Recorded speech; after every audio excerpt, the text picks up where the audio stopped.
We don't have, okay. No, we're gonna go look. That's the one with ADA transition plan for yesterday. Oh, it wasn't that. So we're gonna go, so there'll be one more. I don't remember. If worse comes to worse, like, people like to. Guys, hey!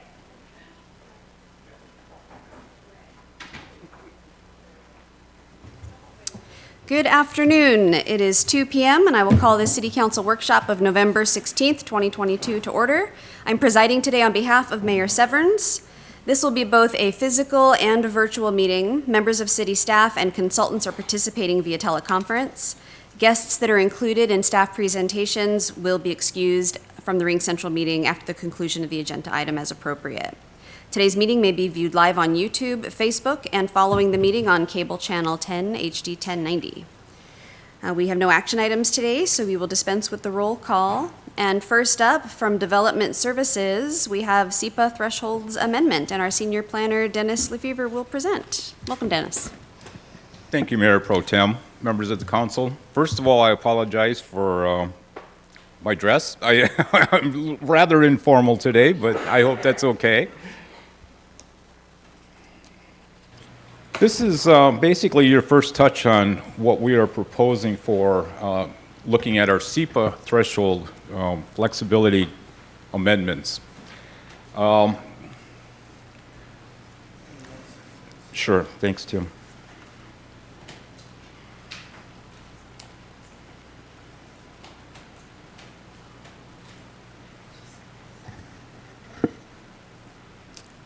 All right, very good. Are we good? Okay, thanks, Tim. What is SEPA? Well, it is the State Environmental Policy Act, which was developed by the state in 1971. And the intent at that time was to ensure that local governments had a tool that would review most local developments and making sure that the environmental protections were ensured by the local governments. It gave us a tool to condition projects. It also provided an opportunity for the public comment on certain projects. And it was established as policy in RCW 43.21C. And as far as procedures are concerned, it's identified in the WAC. So as a local process is concerned, what we are looking at is how did we integrate SEPA into our project review process?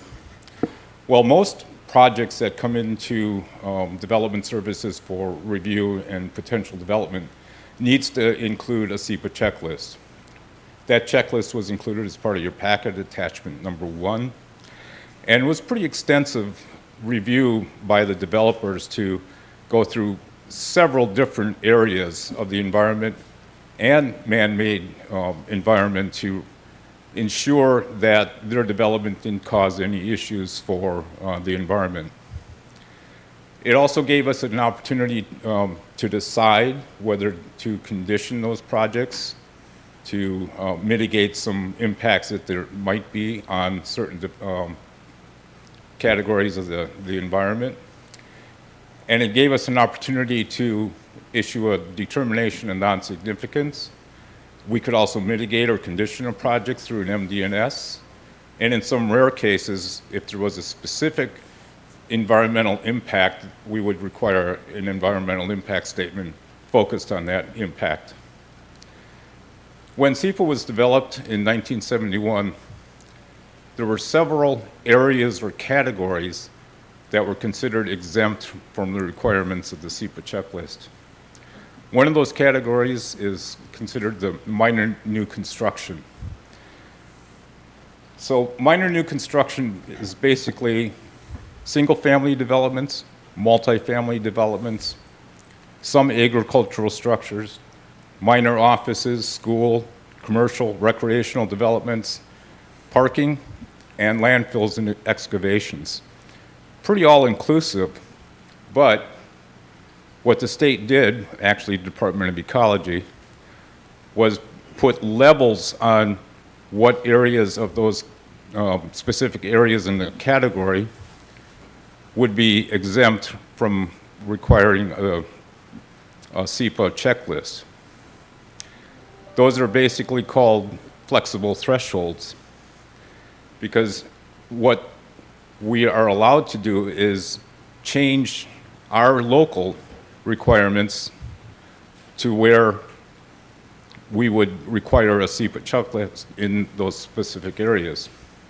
The last time Oak Harbor has actually looked at our SEPA thresholds was back in 2004. The small table here identifies where we established our threshold limits. For single families, we identified 4 units, meaning anything under four or less, we wouldn't require a SEPA checklist. Multifamily, we actually didn't identify any multifamily units, so we assumed that any 4-unit structure or less would not require a SEPA checklist. As far as barns and loafing sheds, we identified 10,000 square feet as our local threshold. Office, school, and commercial, minor developments, 4,000 square feet or less. Parking facilities, which could be either associated with the office, school, or commercial, or a standalone parking lot, we identified 20 parking spaces. And for fill or excavations, it was 100 cubic yards or less. So what basically has changed since 1971? Well, several layers of environmental regulations have been put in place. Washington State, we have the Growth Management Act, which in association with that act, we needed to identify critical areas and protect those accordingly. The National Pollution Discharge Elimination System, which affects us closely because we're a Phase 2 city, required a really intense analysis of our stormwater and required us to implement low-impact development techniques into our code. The Endangered Species Act, along with the floodplain issues, requires biological opinions.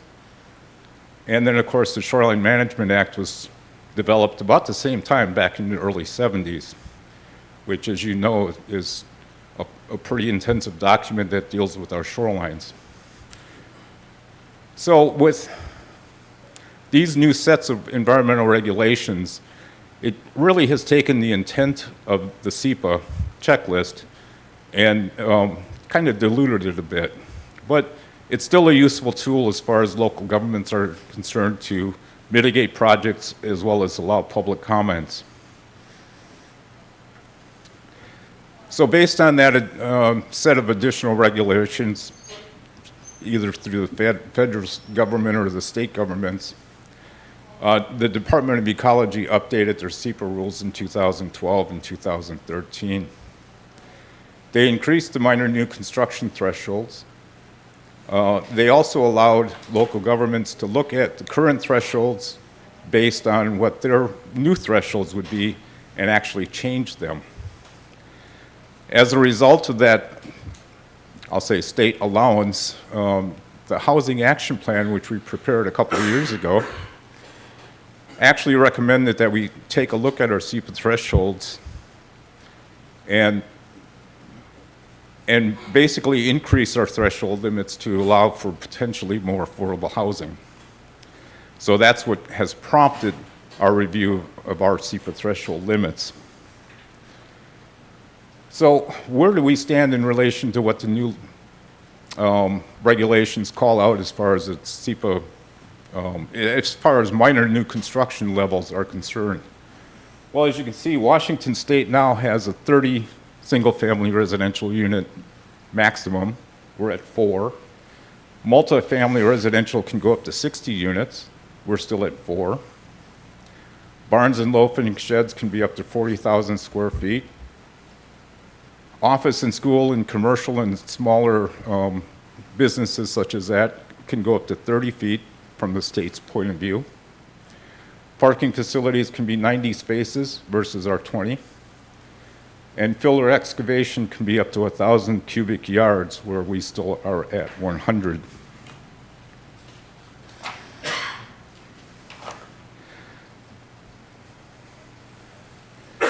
So what we're looking at is, among staff, we decided to take a look at our threshold levels, and where can we bump some of these up to, maybe not the maximums, but to some area where we're comfortable at the requirements for a SEPA checklist. We also did an analysis on some of our peer cities, some other communities in the region. Interesting of note, most communities that I looked at on the east side in the Seattle area have bumped up to the maximum. And a number of reasons for that, but we aren't proposing that at this point in time. We did discuss wanting to maintain some level of environmental protection for the community, so that's kind of why we're not proposing the maximum thresholds that are allowed in at least that category of the SEPA review stage. And we also thought it was important that we still maintain some type of public comment opportunity for our residents. This table is part of your packet as well, but it identifies some of the other communities that we looked at. The ones shaded in blue are exactly the same as us. The city of Langley, the city of Sequim have the same thresholds as we do. Most of those other communities on there are higher than us.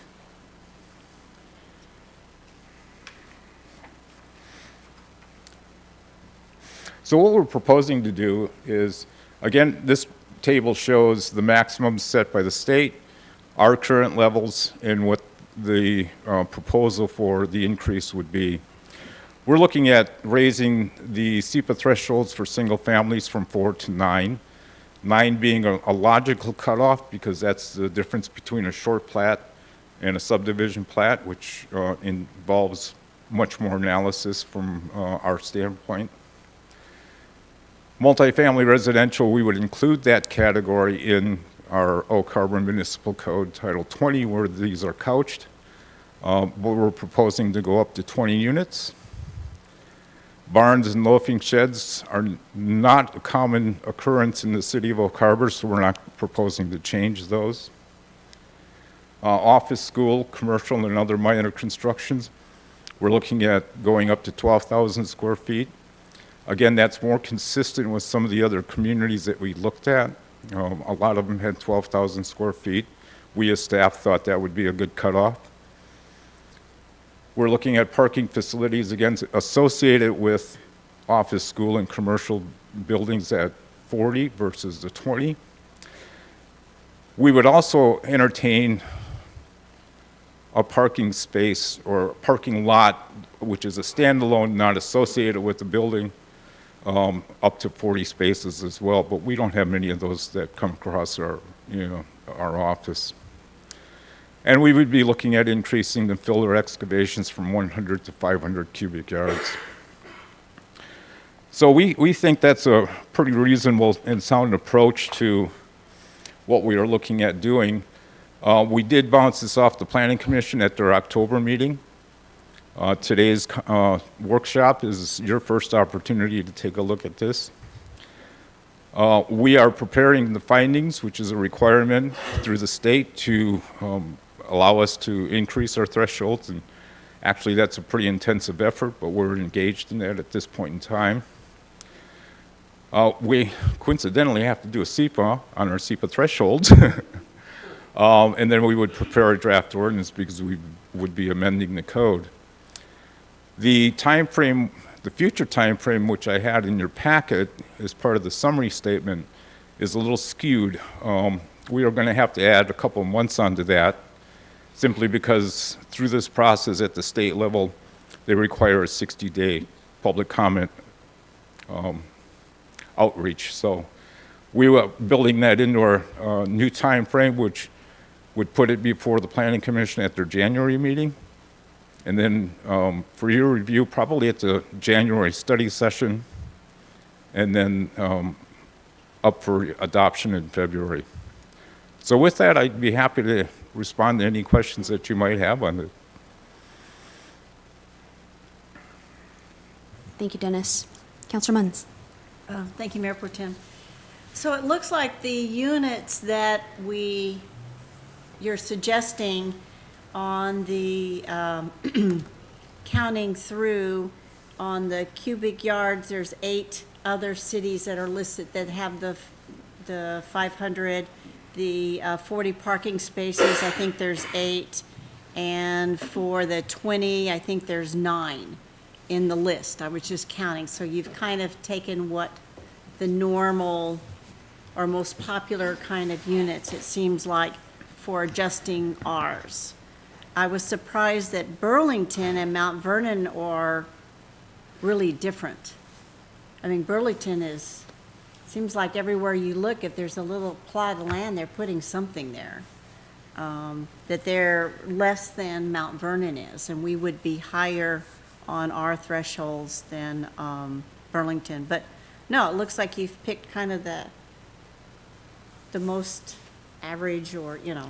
Well, it seemed logical to Yeah, staff. sure. Because we didn't feel that we had the density or I'll say the bulk and dimensional requirements that, say, some King County communities have, where their densification has higher height limits on their structures. It just is a little different animal when we're dealing with Oak Harbor, so we thought it would be a little bit more middle of the road for us. No, it looks very middle of the road, and we fit in kind of with the average, but yet we've updated it. So we're being safeguards with our environment. So no, unless someone else spots something that I'm not.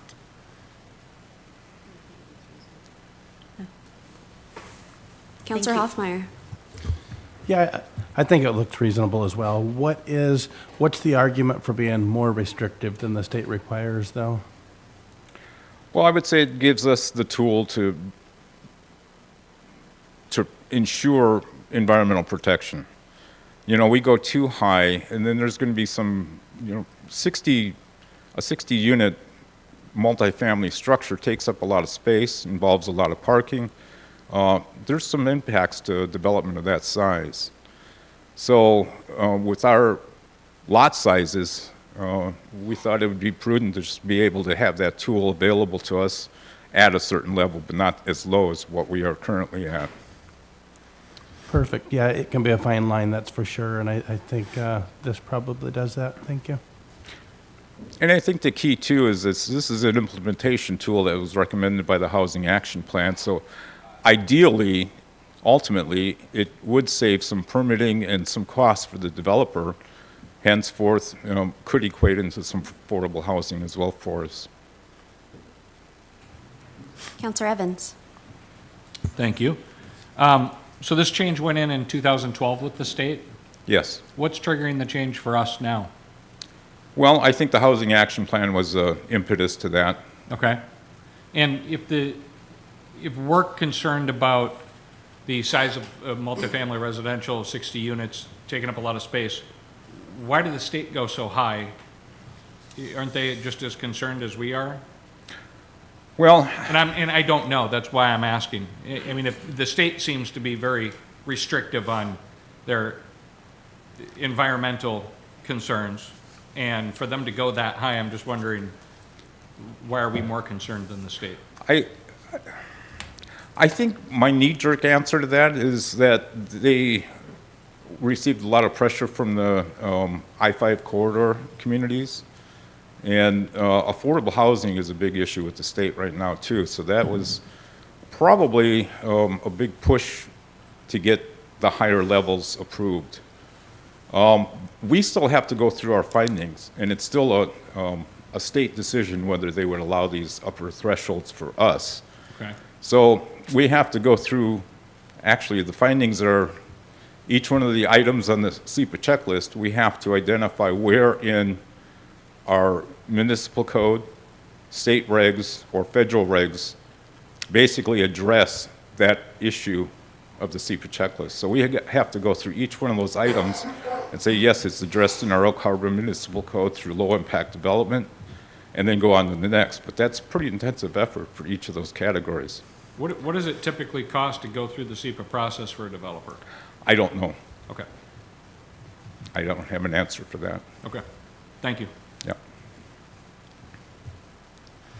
Any other comments, questions from council? Okay, we will go ahead and move on to item B, our critical areas ordinance code amendments. Mayor- And Dennis is here for this as well. Mayor Pro Tem Poor? Yes. Eisen, can I intervene here? Sure. Councilmember Weisler mentioned he's going to be late, and I know this item is of interest to him, so I recommend postponing it to later in the agenda. If that's okay with the council, it's certainly up to you and the council. I definitely support that. Yeah, any objection to that? Okay, well, we'll just skip over the critical area ordinance and move on to the council rules. And yeah, Dennis, if you're able to just stand by, we appreciate it. Thanks. Okay, so we'll turn to legal department. Do we have Hillary on the line? I see her name. I'm here. Hi, Hillary. Can you hear me? Yep. Loud and clear. Okay, good. This is an item that is really up for you to decide whether or not you want to proceed and how you want to proceed. A couple of items were discussed during the workshop with Julie Underwood way back when. And while we're on the topic of, civility, being cordial, being present, various ethical rules, it also sprung to mind that this is the only city that I'm aware of that currently uses the parliamentary procedure rules of procedure that you use. And when staff recently tried to order it, there are two versions of that book, and it is confusing which one is the one that we're even using at this time. So I thought it would be a great time for you to discuss whether or not you wanted to migrate to Robert's Rules of Order, which in my opinion is more understandable and more widely used, easily more accessible, and has some better cheat sheets available. Not that I ever use them. But I think that it's a good opportunity for you all to discuss whether or not you want to change or revise a code of ethics for yourselves, and whether or not you want to stick with the rules of parliamentary procedure. So really, it's not so much a presentation as an opportunity for you guys to begin that discussion. I'm here to help to the extent you need me. Thank you, Hillary.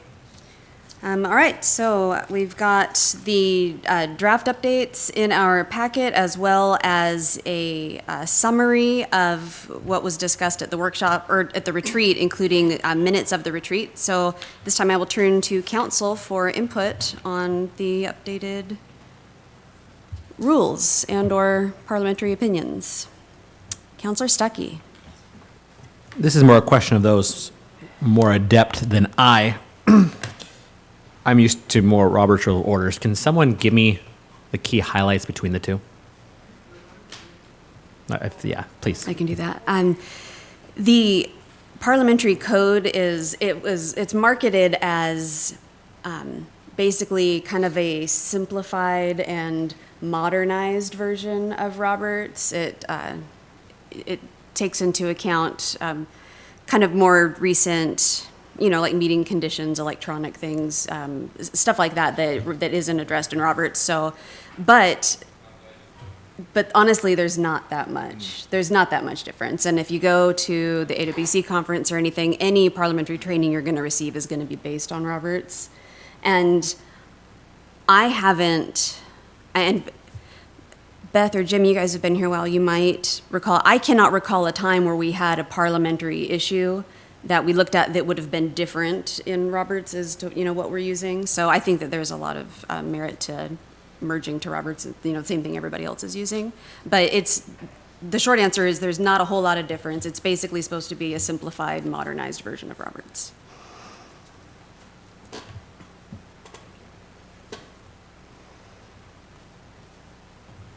Councilor Evans. I would definitely support moving over to Robert's Rules of Order. It's what just about every organization that I've been a part of uses. It's what people are familiar with. It's what the public, if they're involved at all with meetings, are also familiar with, and it seems to be a little clearer to work through. I agree. Any other Councilor Hoffmeyer? Yeah, I've worked under both. I think that the parliamentary procedure is easier to follow, a little less stiff, but either one is just fine. So, any other council input? I I agree. That was the first thing on my list, is consider adopting Robert's rules instead of what used to be Sturgis. And there's also a couple of things in our actual rules of procedure. I appreciate some of the updates that are made. One of the things that's still an old holdover from years and years ago is on page 69 of our packet, Rule 4.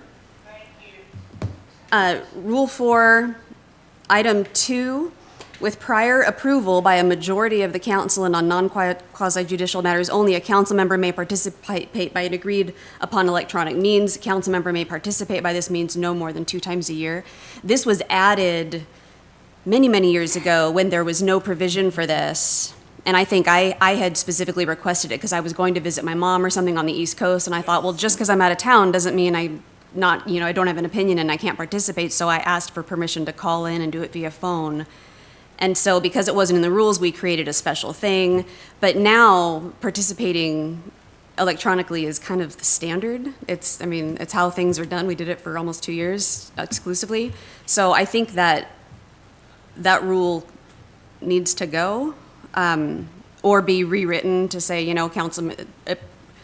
council and, staff and other participants, have an allowance for electronic participation in general. Because, with Zoom and everything being a thing now, that rule just kind of sticks out as being pretty antiquated. So I'm not sure if Hillary has an opinion about rewriting that to allow it or just take it out altogether and so that electronic participation is implied. I'm not sure. Well, I'm happy to rewrite it. I rewrote a very similar rule for Mount Lake Terrace recently. The question back to the council is, do you want to limit the number of remote participations, and do you want prior approval or some sort of approval of that? For instance, do you want a vote to occur, much like you would excuse an absence? Would you like remote participation to have to overcome that sort of hurdle? Councilmember Smith is appearing remotely. Do you want to have to vote on that? Thank you. Thank you for pointing that out. That's a great point, because having to get permission ahead of time doesn't account for stuff that might come up, and you can zoom in instead of being here. So, personally, I don't think we need permission to do so, certainly not in advance, and I don't think we need to limit it either. So anyway, that's my opinion. Let's see. Dan, you have already spoken, so is Shane. Is there anybody who has not commented yet that wishes to? Councilor Wiesner. Yeah, I'll just weigh in on those 2 subjects. Yeah, Robert's Rules of Order, quite frankly, I think we find ourselves occasionally following a morphed version, right? Because it does, when you're up here, it does get a little fuzzy sometimes, and we don't always have, folks like Hillary standing by to jump in and correct us. So it would seem that following one or the other makes more sense, and that morphing of Roberts just becomes fairly natural for some of us who attend meetings and follow Robert's Rules of Order. So I'd certainly be on board with that. I certainly don't, I wouldn't want to discourage somebody from not attending because they'd have to attend electronically. Certainly that's the better version. I don't know at this point in time that we have a problem with anybody abusing that we, maybe need to have to come up with a lot of rules, unless we're going to think that that's eventually going to become a, thing of the future, where instead of us sitting here, we have a TV screen sitting here in our presence, right? I don't see that as being an issue now. So, I don't know that I really got a clear guidance from Hillary as to the Mayor Pro Tem's question. No, just the omitting of that requirement, does that infer then that electronic participation is acceptable? We're just omitting that altogether, and would that inference be appropriate? Thanks. Thank you. That's a good question. Yep, I'd love to hear how you want it to be done. What I imagine happening is, after this meeting, I'll go and rewrite something for you that sort of suits your needs. I'd probably just delete "a council member may participate by this means no more than 2 times per year," from what I'm hearing now. If you don't want a requirement like, prior to attending remotely, the council member shall inform the mayor or mayor pro tem within 48 hours, or if you don't want to insert any hurdles like that, you certainly don't need to. But it would be a pretty easy edit. Okay. I guess the concern is I can foresee a future in which everyone is always showing up remotely, and do you see that as a problem? Councilmember Marshall, did you have your hand up? Go Thank ahead. you, Mayor Pro Tem. I'll just chime in. I too agree Robert Rules of Order would probably be the easiest way to go, especially since Hillary mentioned that there are several versions of the parliamentary procedure. And I do think that having the opportunity to participate remotely is a good thing for us to have, and I don't necessarily think that we need to get permission from one another. I think it would be prudent to, just in any case of an absence, to let the mayor or mayor pro tem or city clerk or city administrator know ahead of time. I wouldn't hesitate, though, to put a limit on the number of times, because it can, I could see it potentially getting to be, problematic. So I would say, 6 times a year perhaps would be sufficient. Councilor Munns. Thank you, Mayor Pro Tem. I think I can see your point. I guess I would rather wait to see if there's a problem, but when someone is going through cancer treatment or something, sometimes you don't know to the last minute, and 6 may go really quickly. If they're just blowing you off and you know that every single time they're in the Bahamas, or, I mean, that's one thing, but a child, or you get a call from your parents, or it's a neighbor, unless it becomes a real problem. I know that council has gone so far as to say absolutely no one should have their cell phone, or it should be in a drawer and never look at it during a meeting. But sometimes I've got something I've already Googled that has to do with my meeting. So unless it becomes a problem where everybody's sitting with their phone like this and they're not listening to the speaker, I would say no limits. But if it does, you don't have to wait once a year. I mean, you can just bring it up and make a suggestion and change it, if I'm not mistaken, Hillary. I just see how it goes. But that's just my personal opinion. Thank you. Shane, Councilor Huffmeyer? Yeah, I think Councilor Munns is right with regards to the fact that, council regulates council, if you will. That said, it is good to have things in writing going into things as well. In-person attendance is certainly preferred. We will have a scheduled Zoom meeting, and I will still end up showing up here in person. That's just my preference. And this is more of a question for Hillary.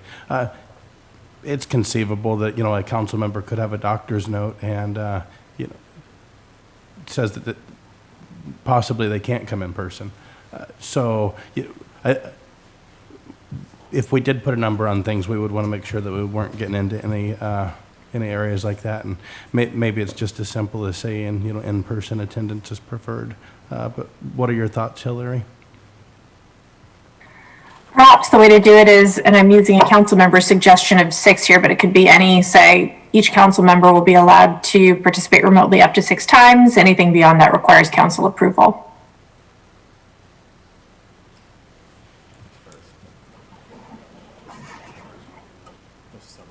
Yeah, he has to. Go ahead, Councilor Evans. Thank you. I could definitely go with that, putting a limit of 6 times per year, because, even to the citizens that elected us to be here, it's important to them to see that it's worth our time to come down to City Hall and do our job. So I do think it's very important that we're here in person. A 6-time limit with council approval, if we did have a situation where somebody had to go into treatment or something like that. I mean, we're all people. We all have lives. We know things happen.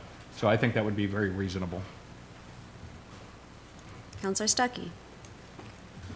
So 2 things, well, going back to the rules and whatnot. Rule 25, which I'm sure we all seen, is failure to follow the rules. Failure to follow these rules should not void any action taken by the council. So that's not to say that our rules are arbitrary. We need to try to follow them, but we're still okay if we do a mesh and merge. But I'm all for Robert's rules. When it comes to the remote, personally, I'm against the remote. I like the idea of, if you're going on vacation, better having some participation than none. And if you're sick and don't want to expose others, better having some participation than none. I appreciate that. But one extreme case, let's just say, you know what, I'm going to live in Arizona 10 months out of the year. Wouldn't be that hard for me just to pack up and do it all remote and just say, hey, this is my main address here. And secondly, objectively, looking at those that have taken time to do things remotely, I have noticed that the participation certainly is less when participating remotely as opposed to in person. I mean, if I were to sit there and pull the tape and say how much participation was there when someone was remote versus when someone was in there in person, I'm not going to sit there and actually add it up, but if I were to, it seems that that is the case. I know it is for me. I've never done remote here, but certainly I've done remote in other meetings, and certainly I participate less. Makes for quicker meetings. I'll give it that. But I mean, I think the importance of what we do dictates, if you're on vacation, great. If you're sick, great. But if you're in town and you can show up, show up. So I am for, having some flexibility. 6 a year is fine. Again, things happen, but definitely not just you can be remote whenever you want. I think that's too far. Anybody else like to weigh in? Okay, I have a couple of things. Let's see. I wanted to go to page 70, is it 76? Rule 12, motions in writing. The presiding officer and any member of the council may require a motion be reduced to writing. Typically, we've used this when someone has a really long or complicated motion. We ask them to write it down. Anyway, I'm wondering if it would be appropriate for us to add, at the request, if we could add the city clerk in there, since she's the one that has to actually record the motion. Second. Yeah. So instead of one of us, I think that since she's the one actually writing this stuff down, that she should be able to chime in and say, hey, can you please write that down? I think it'd be important to include the clerk, whoever they may be, so. There is a form for that in each of your. There is, that's right. Have to be able to read the handwriting. Thank you for the gentle reminder, Julie. And Julie, aren't you the person more inclined to get a call from someone or a email that something's come up and, they may not tell you they just walked in the toilet or the kid is here on the way to, but usually, I think, more often than not, they contact you. Usually either one of you will contact either the mayor, the city administrator, and/or myself. Let's see. Yeah, so I'd like to have the city clerk added to Rule 12. And for Rule 17 on page 79, voting, I distinctly remember, and maybe I'm wrong, but I'm hoping that Jim and Beth, maybe you can help me out. I don't see the rule stating where we have to explain our reason for abstaining from a vote, unless I read through it and I couldn't find it. And I feel like council added that. It was several councils ago, but there were a few instances of a council member just choosing not to vote and not explaining why. And as a council, we were like, well, that's literally what we're here to do, is to vote. That is our job. And so if you choose to abstain, you have to at least explain why. And I thought that we had added that to the rule specifically, but I can't find it. Am I just missing it? I don't see it either. So I'm wondering if we're even looking at the right update, or if that was just something that we decided amongst ourselves but didn't actually codify. I'm not sure. And usually one person will ask you really quickly. Yeah. Why are you abstaining? Okay. I thought, okay. Yeah, so maybe that's. Okay, yeah, I thought it was actually in the rules, but maybe it was just kind of an understanding. Let's see, going through the rest of my notes. Oh, yeah, the electronic participation, I'm going to respectfully disagree with some of my peers. I think in this day and age, participating remotely is absolutely equivalent to participating in person. To me, there's no difference. And also, if we're talking about making things more accessible, we just had our ADA conversation last night. if somebody needs accommodations, or we have an elected official that's immunocompromised, or, has accessibility or travel issues, I think that participating remotely would make it more accessible. I realize that some people have a preference, and it's certainly, it's my preference also to be here in person and engage in person, but if we're just talking about personal preferences, to me, it makes no difference. I consider it the same thing. And that's all my notes on that. Councillor Hoffmeyer. Rule number 11, and this is a question for Hillary, when it comes to debate and discussion. Number 5 on there is closure of debate. Sometimes debate can go on for way too long, and even take an ugly turn at times. That closure of debate, is that a council member moving the question? Is that verbiage that should be included? I mean, I know that's something that would fall under Roberts, I believe. We're looking at page 5, or section 5A. The mayor may close debate after a call for the question has been made, and no one objects to the closure. And that actually. The mayor may not, Roberts pretty much. that part? Yeah. Or the council may close debate. That is what I was looking for. I couldn't find that. Thank you. I'm wondering if you're not looking at, there's two, it would appear there are 2 versions of the rules in the packet, or at least the online packet that I'm looking at. I'm looking at PDF page 49. I wonder if that's what happened, because I didn't see it the other night, and I'm looking at it now on the following page. Oh, yeah, Okay. I'm looking at the redlined version up on the page 70s.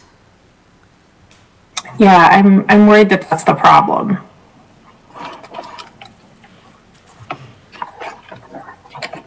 Councillor Wiesner, did you have a hand up? Yes, thank you, Mayor Pro Tem. I just wanted to circle back real quick, to the discussion regarding the electronic meetings. And I guess the thought would be, number 1, 6, kind of an arbitrary number, but are we talking about just regular council meetings? Are we talking special council meetings? Are we talking workshops? Are we talking a calendar year? Are we talking a 12-month interval? You see where I'm getting, and to answer each of those questions, we're basically putting up, one more rule, one more barrier. I don't know, do we want to get to the point where, we just don't attend the meeting at all because we don't want to use up our 6? And again, I assume we're talking council meetings, I would hope, because if not, for example, I have 5 meetings this week, city-based meetings, so I could, be gone for 1 week and and use up all of those, right? So, I'm all about flexibility. I think I've always been clear on that, right? That let's not set rules that we all can't live with, or that we look back at and say, oh darn, that rule's got us. We weren't thinking that all the way through. We weren't thinking all the way to the future. Just like creating the rule we created, right? For the with special approval, you made it.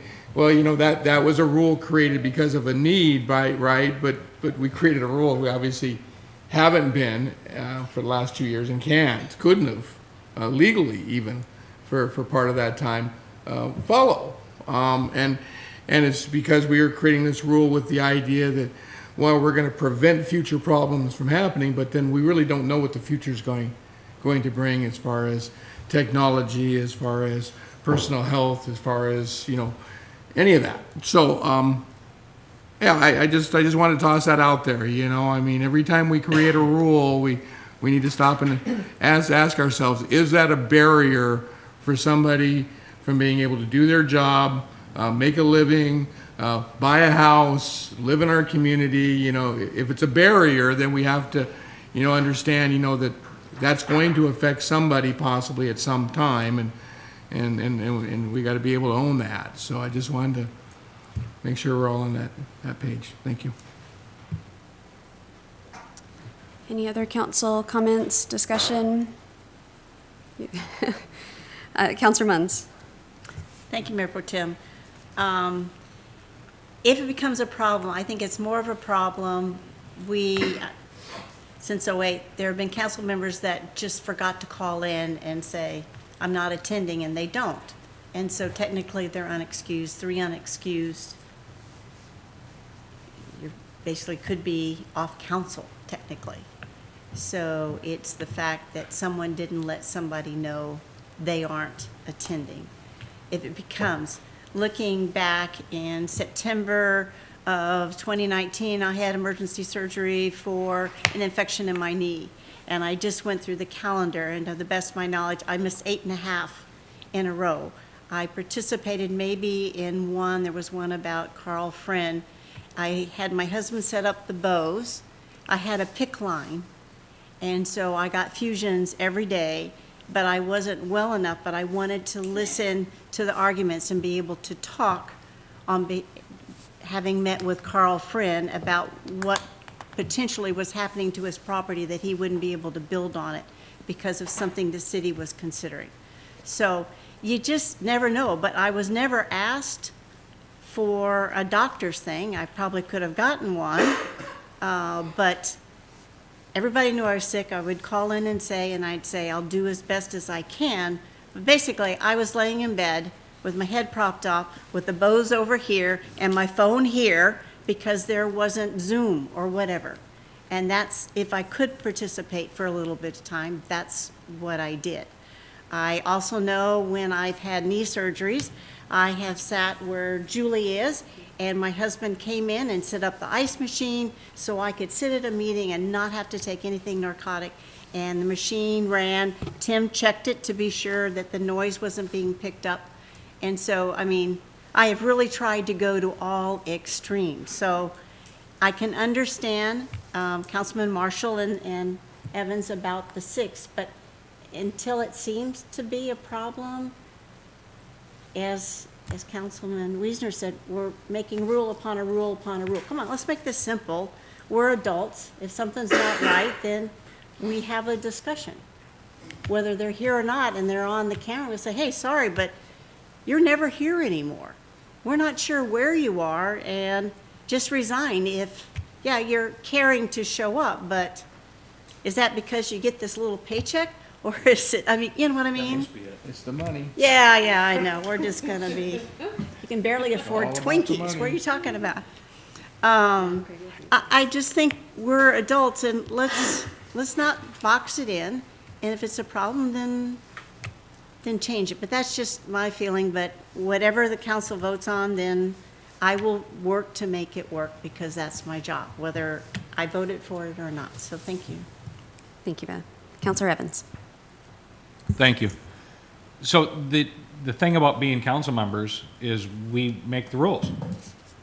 And we can vote to suspend rules anytime that we want. The rules for council members, in my opinion, are guidelines to give us an idea of where we're expecting each other to be. And if something is going to take us outside of those guidelines, as our attorney Evans said, you know, in her language it would say, or it could be basically overruled by a vote of the council. So I don't know that we're boxing ourselves into anything, because we have full control over these rules. We can change them whenever we want by a vote of the council. So I think guidelines are a good thing to have, so that way when we do have new council members come in, they see that we have the capability to be remote or be on vacation and be remote, that they don't take that as just an assumption that that's the norm.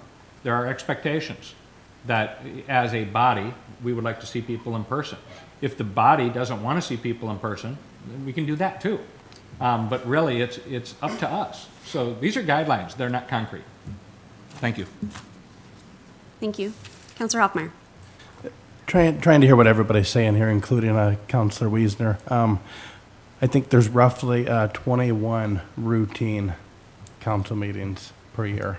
You know, I think if we are going to say the 6th, we probably should specify that it applies to those routine council meetings, not workshops. And I mean, just like Jim said, there's been weeks where I've had 5 meetings here, so you could use up all 6 in a jiffy. So I'd be okay with the 6 if it was specified that it was for routine council meetings.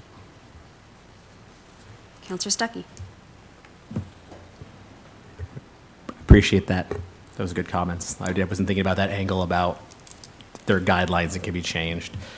And for me, there's also something to be said of looking someone in the eye, the people that come here and looking at it with the eye. If they're mad and they're angry with something, they should have a right to be able to talk to us a few minutes before the meeting and do so. Showing up in person is, I do think it is definitely important. And I would rather have somebody say, gosh, I'm going through cancer treatment. Can I have the next 6 weeks where I do it remotely? Because who's going to be the person that calls somebody out for not showing up? Has there ever been a time where someone was not excused for an absence? Is it going to be a matter of someone hasn't showed up for 10 times and then we're going to go, we need to call those people to payment? Maybe it'll happen, but it's less likely to. You don't want to look like the bad guy by doing that. So I'd rather someone just say, hey, gosh, I'm going through a hard time. I'm sure we would all understand, as opposed to us calling them out for not showing them. I mean, no one wants to be the bad guy. So obviously this is something that's going to come down to a vote. Obviously it's going to be something that we're all going to have to work with no matter how it goes. I agree with Councilmember Munns. Wherever the vote is, I'll support it too. Of course. I just think there's something you said. This is a serious job. Coming in person whenever you can, looking folks in the eye, it goes a long way. And while I don't think anyone here necessarily abuses it, I could see in the future how someone could, if it was just phone it in. So, thank you. Hillary, do you feel like you have adequate guidance from us? Two options. Well, I don't have a We all consensus. disagree. I think I know where everyone's leaning. I'll draft something for debate that you can talk about at your meeting. The one thing that I didn't hear any feedback about, and I'm still very curious, is do you want to adopt a code of ethics? So many cities have them either incorporated into their municipal code as a standalone document or in their council rules and procedures. They range from gifting, which essentially can recite or add on to the RCW. Sometimes they talk about core values. Sometimes they talk about respect. Sometimes they talk about, civility behavior. Essentially, frequently personnel policies in a city will cover those types of things, but because you're the council, they don't necessarily apply to you. So ethical standards, respect, conduct at meetings, ex parte communications, gifts. Sometimes there's nepotism provisions. I can provide you with some really good examples. Like I said, you can incorporate that into your rules of procedure. You can incorporate that into your municipal code, or you can incorporate that into its own standalone document if it's something you're interested in. I didn't want to waste any time preparing something like that if there's no interest. If you're happy with the way things are, there's certainly no requirement for such a code, but it's something that I don't see that you have, and I just wanted to raise that while we're talking about revising your council rules and procedures, because frequently the gifting language especially is, or conflicts of interest, which is sort of covered, are things that are incorporated into a more formalized code of ethics. So I'd love to know if that's something that you want me to devote some time and attention to, or if you just want to, I know you're in the middle of budget, pump that to another day. Thank you, Hillary. Good for pointing that out. So this would be a code of ethics above and beyond the draft council and staff guidelines that summarize what we talked about at the retreat. It's my understanding that the draft council and staff guidelines would be added to our rules of procedure, which I definitely support, but you're talking about above and beyond that. Like state law addresses things like gifting and conflicts of interest and stuff, but you're talking about drafting a completely separate set of It recommendations? could be. So, Okay. yes, it would be in addition to what Julie Underwood prepared. I think that document is wonderful. But for instance, if you pull up a code of conduct for, say, like Kirkland, it's in their municipal code. It has a section about officials shall not take advantage of their position, shall not accept gifts, shall not hire individuals defined in such a way. And then there's another section that will say their appearance of conflict shall be addressed at council meetings. And there will be another section that says, here's how we want to handle gifts, what is de minimis in our opinion. And then there will be an ethical standards, meaning like your integrity, transparency, conduct at council meetings, professionalism, common courtesy. So while it is similar to what Julie prepared, what Julie prepared is not that specific. And Kirkland's, for instance, is in code. Other cities have theirs sort of as additional sections to their rules of procedure. So frequently in the document that we've been talking about, that we're tinkering with right now, you'll see a section that talks very explicitly about decorum, or code of conduct type stuff. I have a lot of really good examples I could provide to you for another workshop if that's something you're interested in. But if not, there's no requirement that you need to adopt your own. Everything that you've got is perfectly legal. You are prohibited from taking gifts, whether or not you want to put it in your municipal code or not. It's just something that I frequently see that Oak Harbor doesn't have in the moment. So since we're talking about all this, I thought I would address it. Thank you. When you were talking about providing examples, I saw lots of head nods in my peripheral vision. Yeah. So I think that's something that the council would collectively would be interested in looking at. And adopted. Is there any council comment specifically on that item other than the head nods? Okay, so yeah, it seems like we would be interested in seeing some examples of that, if that wouldn't be too much trouble, Hillary. Very easy. I already have them. So. Okay, perfect. Any final thoughts on this topic?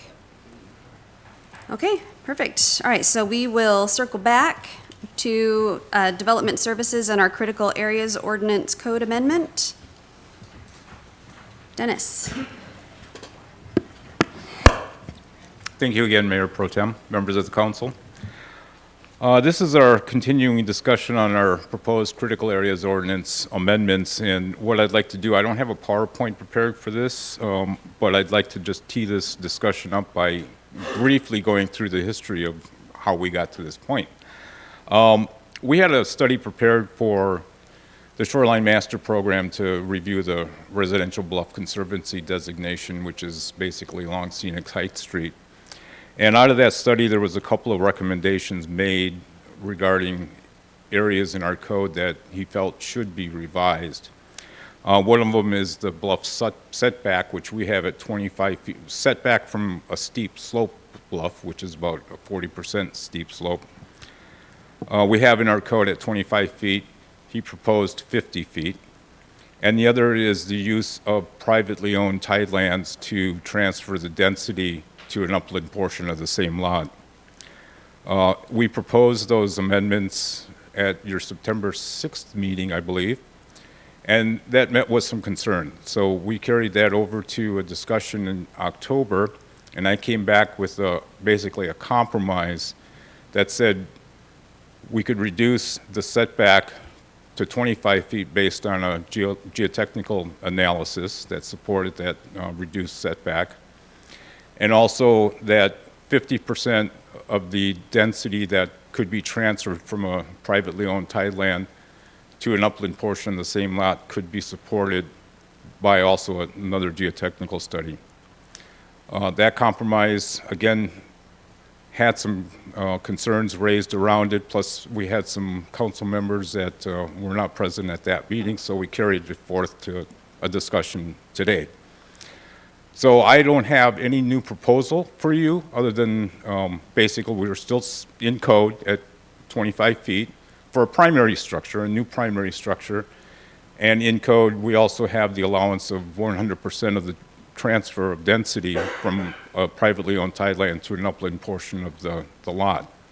So that's where we are, and I'll just tee up the discussion and we can go from there. Thank you, Dennis. This time I will turn to council for comments, questions. Councilor Evans. Yeah, I guess I'll just reiterate my comments from our last meeting. You know, if we're going to involve a geotechnical engineer to come out and evaluate the site and they make recommendations, if we're going to depend on them to give us a waiver to reduce that setback, I think that it would be beneficial to the property owners that if a geotechnical engineer comes out and does their due diligence and generates the report that states that they can be 10 feet from a bluff because of the character and the ground conditions of that specific site, I just think it's dangerous for the city to put barricades in front of the scientists that we're going to depend on to waive it, if that makes sense. So we So either it- listen to the geotech all the way or not at all. I would think so, yes. So, yeah, as I understand it, then you're saying even reduce or eliminate the 25-foot that we have in code Well, at this if that point? bluff is a literal boulder, I mean, what's the difference? And if a It's never going to geotechnical- move, and a geotech comes out and says the thing's a literal rock. What's to keep them from building right on the edge of it? Okay. If the geotech says that that's acceptable.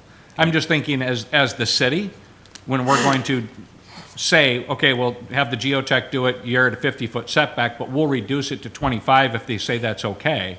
But what if they say it's okay to reduce it to 10 feet? Who are we to put that roadblock in front of that property owner to do what they want to do with their property if there's no risk of an environmental or critical area damage? Okay. Thoughts?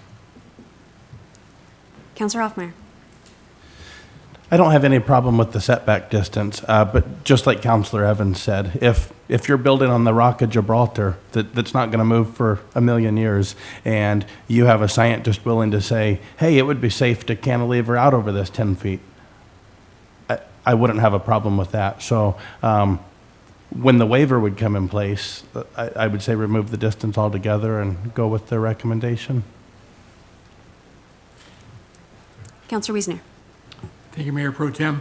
So I actually have several thoughts on this. And again, they all kind of surround that thinking ahead, right? Like right now, let's face it, we don't have a lot of property within our current city limits that a lot of these rules that we create apply to. But there may be a time in the future as we expand through JPA.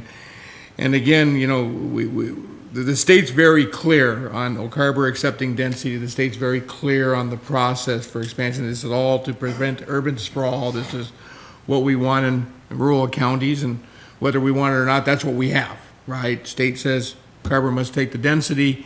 Oak Harbor is going to be, you know, Oak Harbor has a lot of control on the north end of Whidbey Island as to housing prices and affordability to live here.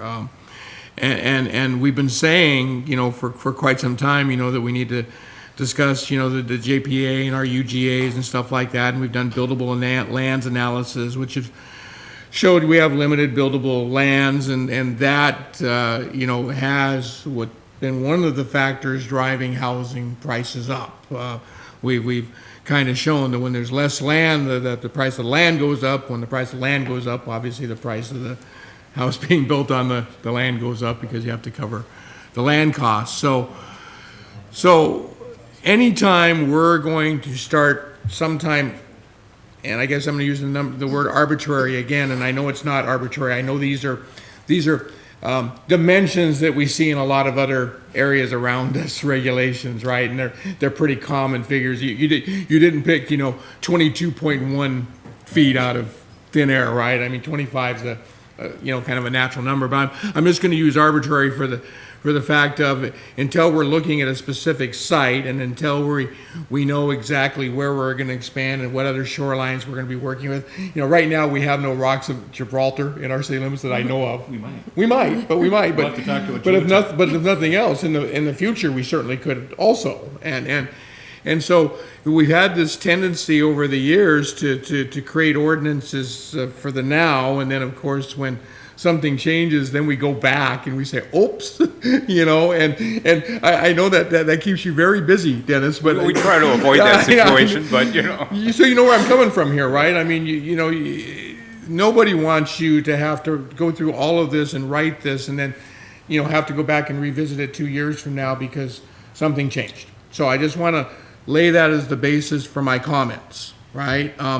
Flexibility has always been my thing, and any time that we're going to take away density, I just feel like we're heading the wrong direction. I mean, we've been working so hard, and you've been working so hard, and the rest of the planning staff's been working so hard to get us more density. You know, we've you know, decreased minimum lot sizes. We've you know, to remove barriers for ADUs because we know that the density results in more affordable housing, and that has been the cry for years. You know, last certainly 3 or 4 years here in our city, and And again, as one of the top priorities with the city, with the legislature, well, we can't expect them to help us unless we help ourselves, right? And if we take away density, anytime we're taking away density, I'm going to say, well, just a second, aren't we heading the wrong way? And this is a place we could be taking away density with these rules. I mean,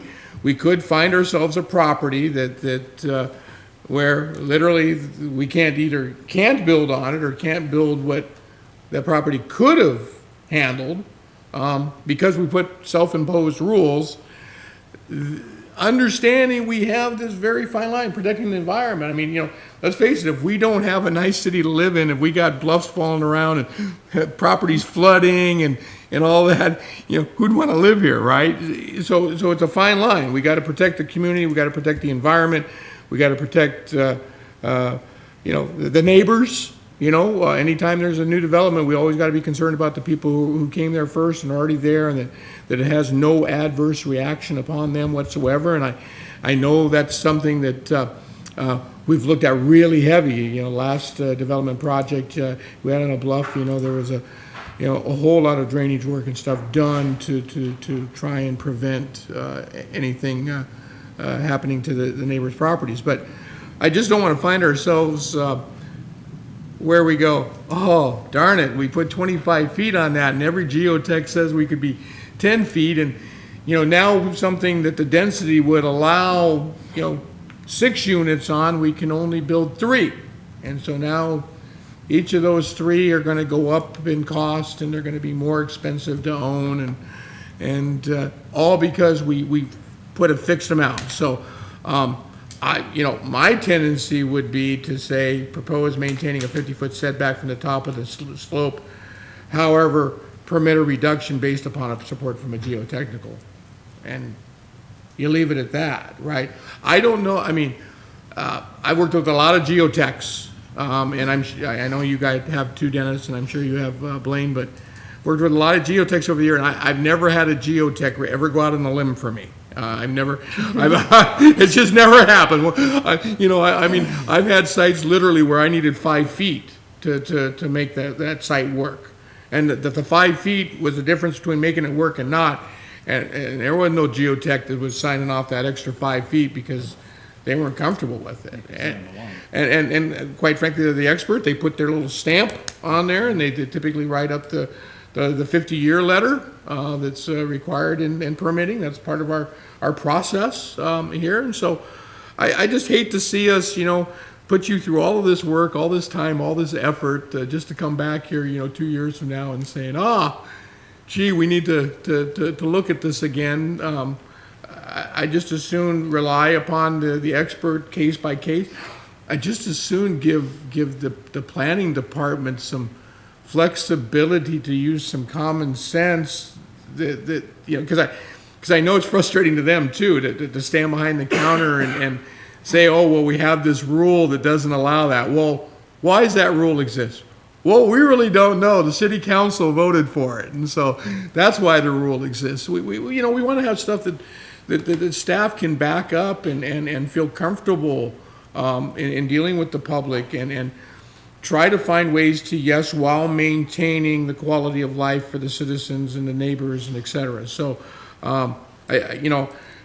I get why we're doing this, and we need to tighten it up because right now maybe it's there's not a clear enough path for the folks behind the counter, which is just as bad. We either shoehorn you into a corner, or we give you no direction whatsoever, so that when you're standing there, you really don't have anything to reference. So I understand why we're doing this, to give a more defined reference, which I'm all for. Anytime we can give, as leadership, anytime we can give staff clearer direction, that's our job. And sometimes we just don't do it so well because we don't understand all of this.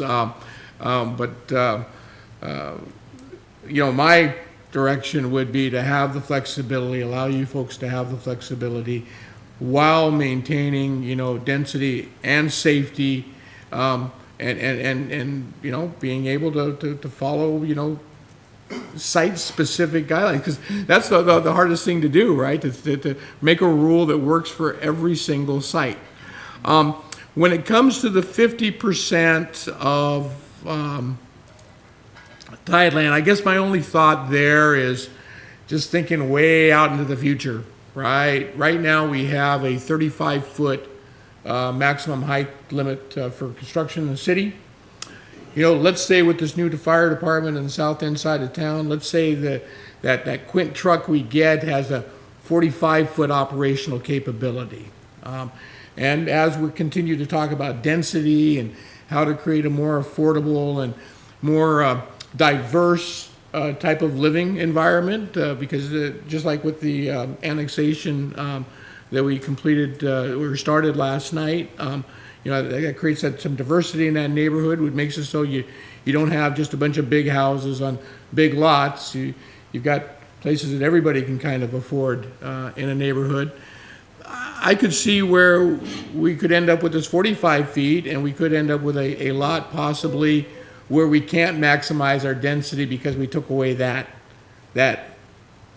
portion, that thing that we used to have. We used to have the tidelands that we could have used to, you know, subsidize that density on the buildable lot. So, yeah, I'm not going to get as wrapped around the axle. I think about that as the 25 foot, but I guess that's my caution there, right? You know, that could be, and this has, I guess, been my pledge to those of you in planning, right? That I'm going to try to think that, just like you guys do as planners, I'm going to try to think that 10 years ahead so that we're not looking back at a regulation we all passed and go, what were we thinking? And so you know, that's the only concern I guess I have there, the caution I have there.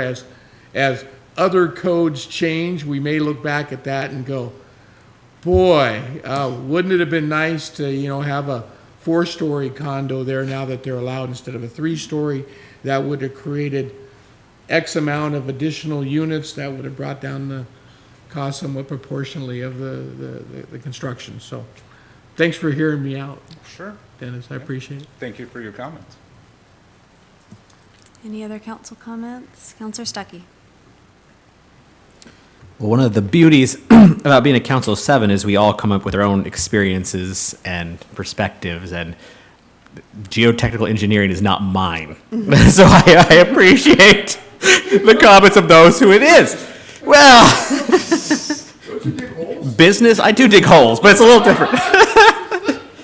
my only question, and you did touch on it, and this is kind of a rudimentary question just because I don't know the process, so please take it from that perspective. With getting the geotech to do a waiver, I love the idea of flexibility. I mean, that I can get on board with. Is there any checks and balances? I mean, go through the process. I'm a developer. I'm not someone with one house. I'm a developer, and I get a geotech to kind of work around this setback. Is it possible that I could get a geotech? And you kind of touched on it. I'm not going to say grease the wheel, but maybe I got a guy who's a buddy who might not be careless, but might push the envelope a little more. Is there any checks and balances to that waiver? And I'm asking this legitimately. Is there any double checking? Is there anything? Or is it just whatever the tech says, we're good? The Development Services Director has the authority to go out and get a geotech of our choice as an opinion to support or deny the original geotechnical report. So we have that option to get a third-party review. Okay, so there is that option. It's not just somebody, I got a buddy who's been doing this forever. Okay, Yeah. that's all I wanted. I'm just making sure that there was some option for check and balance, because I do love the idea of flexibility. I don't like the idea of rules just for rules, but you got to have some in there. But no, I appreciate that. That would be my only concern, and if that was alleviated. So.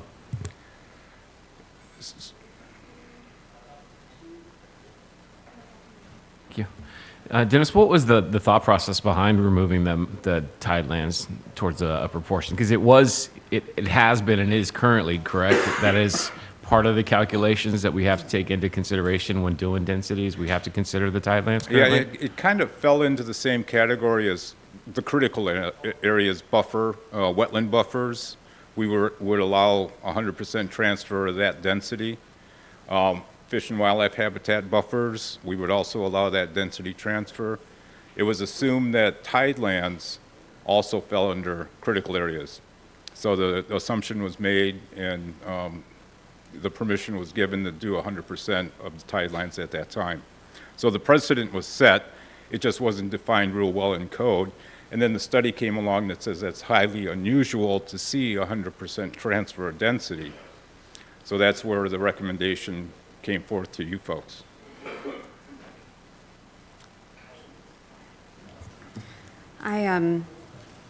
My question was also on the tidelands. I agree with the flexibility. You know, we have a setback unless a geotech tells us otherwise, and if we're going to trust the word of a geotech, then I think that we should probably do that absolutely. So if they say you can go to 10 feet, I'm fine with that. The rationale for transferring unusable tideland just because somebody owns it and then adding that hypothetical amount of land to their buildable lot size, that one I struggle with. I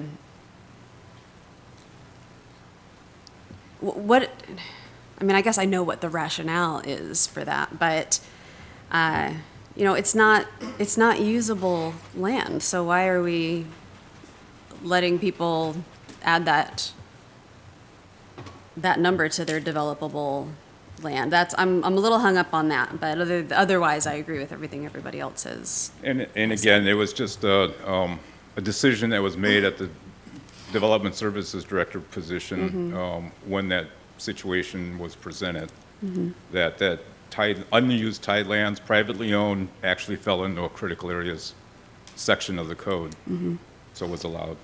It's kind of like if I were to buy a piece of property with a swamp or wetlands or something on it. It's like, yeah, I own that piece of property, but it's not buildable. And I got that piece of property knowing that that was not buildable and that this was going to be my buildable area. If I buy a waterfront property with tidelands, it could go out to Pownell Point, but that doesn't mean I can use it. Yeah, and it's not a takings issue, because there's still an economic value to the property, the upland portion. So, denying the transfer density is not a taking issue, just to separate those two issues. Okay. Councilor Evans. In regards to the tidelands, is it usable? Yeah, I think it's definitely usable. You look at some of the other communities that are actually using their tidelands. People are building homes on the water. People are building large docks on the water with entertainment venues. We're getting to a high-density situation, whereas Councilmember Wiesner said, we're running out of buildable land. Well, that means people are going to start getting creative, and they have the opportunity to use that land. And it may not be a taking issue technically, but if I buy that land and the tidelands, I bought that land and the tidelands. I did. That's mine. If Councilmember Hoffmeyer bought the land and the tidelands, that's his land. I think putting arbitrary restrictions in place is a dangerous place for us to be. And a comment that the land is unusable, I just don't think that that's a valid comment, because it really comes down to what the person is willing to do to use that land if they see fit. I may not see a benefit to building a house on top of the water, but somebody else may. And who are we to restrict that? So that's my thought on the tidelands. And again, it would affect our density capabilities on a lot of these properties, because down Scenic Heights, a lot of those properties, if any of those homes are removed, they're going to have to be rebuilt to our density requirements. And those people do own those tidelands, and they have the capability to do something with that. So please keep that in mind. Thank you for that. If I said unusable, that's I wasn't coming okay. down. No, Just traditionally buildable maybe is what I was. Yeah, not unusable. Period. So let's see. Okay, I have a hand up. Councilor Hoffmeyer. I think the fact that those tidelands can be built upon, I think really potentially strengthens leveraging in other areas as well. DNR land swap, et cetera. So, I know I've said it a lot. I hate being more restrictive than we have to be. So I guess that's my one point on it is I hate being more restrictive than we have to be. And, given how long this rule has been in place, it doesn't seem like it's been a problem yet. So anyway, Thanks. Council Marshall. Thank you. Is there an option for making the tidelands an option? So for like some developers, if they want to increase the density, they could take that tidelands into consideration. For those that don't want to necessarily have that same density or consider that tidelands to be buildable land, could they have the option of not using the tidelands to try to increase their upland density? You mean as far as development on the tidelands Correct. themselves? Or for development on the property. So let's just say, for example, they have to build 3 to 5 houses per acre, and they have to include the tidelands. So that increases that density on that property. Could they potentially have the option of saying, no, we don't want to include that tideland, so we're going to have 3 to 5 houses per acre, but we're not counting the tidelands? Oh, yes, that option would still be available to the property owner. Okay, thank you. Yeah. As long as it fell within the density requirements of that zone. Councilor Muntz. Thank you, Mayor Pro Tem. Dennis, I have heard over and over through the years that Woodby Island has the most privately owned tidelands or shores compared to anywhere else in the state. And I know DNR does not like that. Do you know the percent? I don't know that exact percent. I just know through that study that Island County or Jefferson County do not allow transfer of densities from the privately owned tidelands. DNR, I'm sure, that's their land. They would allow that, period. Yeah, but you can go along Pinco Drive, and just about every house there owns the tidelands across from them. And they can use it for recreation, store the boat, going through all the proper actions, but a dock or repair the dock. I know people don't pull up where a dock had been because then they lose the right to rebuild another one. They've got it. So I just know that there's always been this high thing, and I know the county about 5 years ago was trying to allow access to a certain beach, but they had to go through all this private land, and they were having to check because it goes, no, I own that land. And so they finally figured something out, but I just know that Woodby appears to have, I don't know if our realtor here knows, but there's a lot of privately owned land. So I just, if someone wants to spend $1 billion to build a house over their tideland, then hey, go for it. It's their risk and I'm sure they have to go through the same permitting and whatever, but if it's a chance, why not? So I don't see just saying that's off the board. Thank you. Councilor Wiesner. Thank you, Mayor Pro Tem. I just wanted to hit on something, and Dennis had hit on it, but I don't know if everybody caught on to it. If we were talking about a lake, a pond, a swamp, a wetland, it's 100% transferable. So every other piece of unbuildable property that's critical Affected area. by a critical area. It's critical or area. buffer. Yeah, but every place, every other critical area on the island, it's 100% transferable. This is the only exception. We're making an exception to the rule, right? It's not that so I just want to make sure everybody understood that. Thank you. Thank you. Councilor Evans. And Councilmember Hoffmeyer actually brought up a point that was something that I hope everybody picked up on as well. The DNR land swap, if the city wants to do something out here with the marina, and we need more space available to us, you can do a land swap with the private property owner of their tidelands and have that be a benefit to the city for a project that we may want to do. So there's benefits all around in this scenario. So thank you for bringing that up. Exactly. So as long as we don't take away the ability. Right. Hey, any last comments? Okay, Really good discussion. Thank you. Yeah, it was a very good discussion. Yeah. Just to clarify my direction, then, we want to keep the setback You want at 25 feet above a steep slope, but allow a flexibility to less than that based on a geotechnical study. As far as density transfer, I think that's going to stay the same, only I'd like to clarify that language in there to include privately owned tidelands so it's clear for the next planner. But allow 100%. Based on a geotechnical study? Okay. You're increasing stormwater impacts, you're increasing the density. Yeah, my preference would be exceptions only It might based have- on a geotechnical study. It might be already in code that requires a geotechnical study, but I want to make sure that that would be there. I'm sorry, I can't listen to both of you at the same time. I'm sorry. I think that provision is already in that section of the code that requires a geotechnical study, but I would like it to be there if possible. Okay. Okay? Okay. You got head nods. Okay. Thank All you, right. Dennis. Thank you. Much appreciated. And thanks for coming back again. Nice discussion. Thank you. I'll stick to digging my holes. You guys. All right, moving on. Public Works, Utilities System Development Charges. And we have Finance Director David Goldman, Public Works Director Steve Schuler will present along with Chris Gonzalez. And John, I'm not even going to attempt your last name, from the FCS group. All right, thank you very much.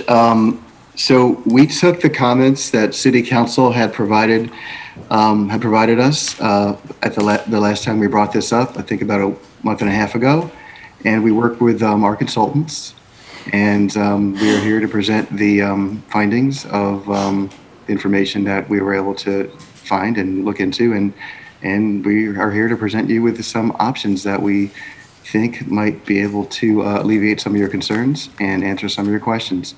And with that, Chris or Steve Schuler? All right, Chris, take it away. All right, very good. So first of all, can everyone in the council chamber hear me okay? Yes. Okay, perfect. So then I will share my screen and we'll get this going.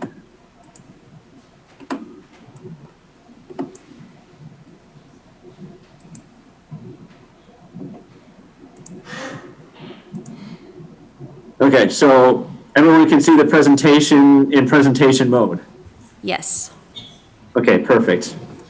Okay, so this presentation will look a lot like the presentation that I previously gave you on system development charges, but with some updated content, as David suggested. Just a quick introduction and background, kind of run through the methodology really quickly, and then show the updated calculation and phasing options. Again, the development pays these charges to contribute to the cost of the city's utility infrastructure. And ultimately, the SDCs in place reflect a policy decision by the city, either direct or indirect, to how to recover costs from existing ratepayers versus development. The key point is that ratepayers have to cover costs that are not funded by other sources, such as development. And so, as shown in the pie charts below, and this is now probably the third time that these have run before you, but the sewer SDC, by virtue of the fact that it has been in place since 2014, based on a 1996 calculation, does not include the cost of the clean water facility. So the ratepayers have been supporting the cost to the extent that cash was used to fund that facility, as well as the debt service that's due on money borrowed to fund the facility. SDCs can be used to pay debt service, which could make a difference for the ratepayers. The general methodology, we look at the existing system cost as defined in the city's asset records. We look at the future cost as indicated in the capital improvement plan, and then we divide by the system capacity in equivalent units. The water SDC update, here we're looking at a total existing investment of about $44.8 million and a net future investment of $10.6 million for a total cost basis of $55.4 million. If we divide that by the estimated system capacity in ERUs of 10,135, gets us a charge of $5,471 per ERU compared to the existing charge of $3,081 per ERU. The table on the bottom shows how the charge would increase for the various meter sizes, which is consistent with how the city currently imposes its water SDCs.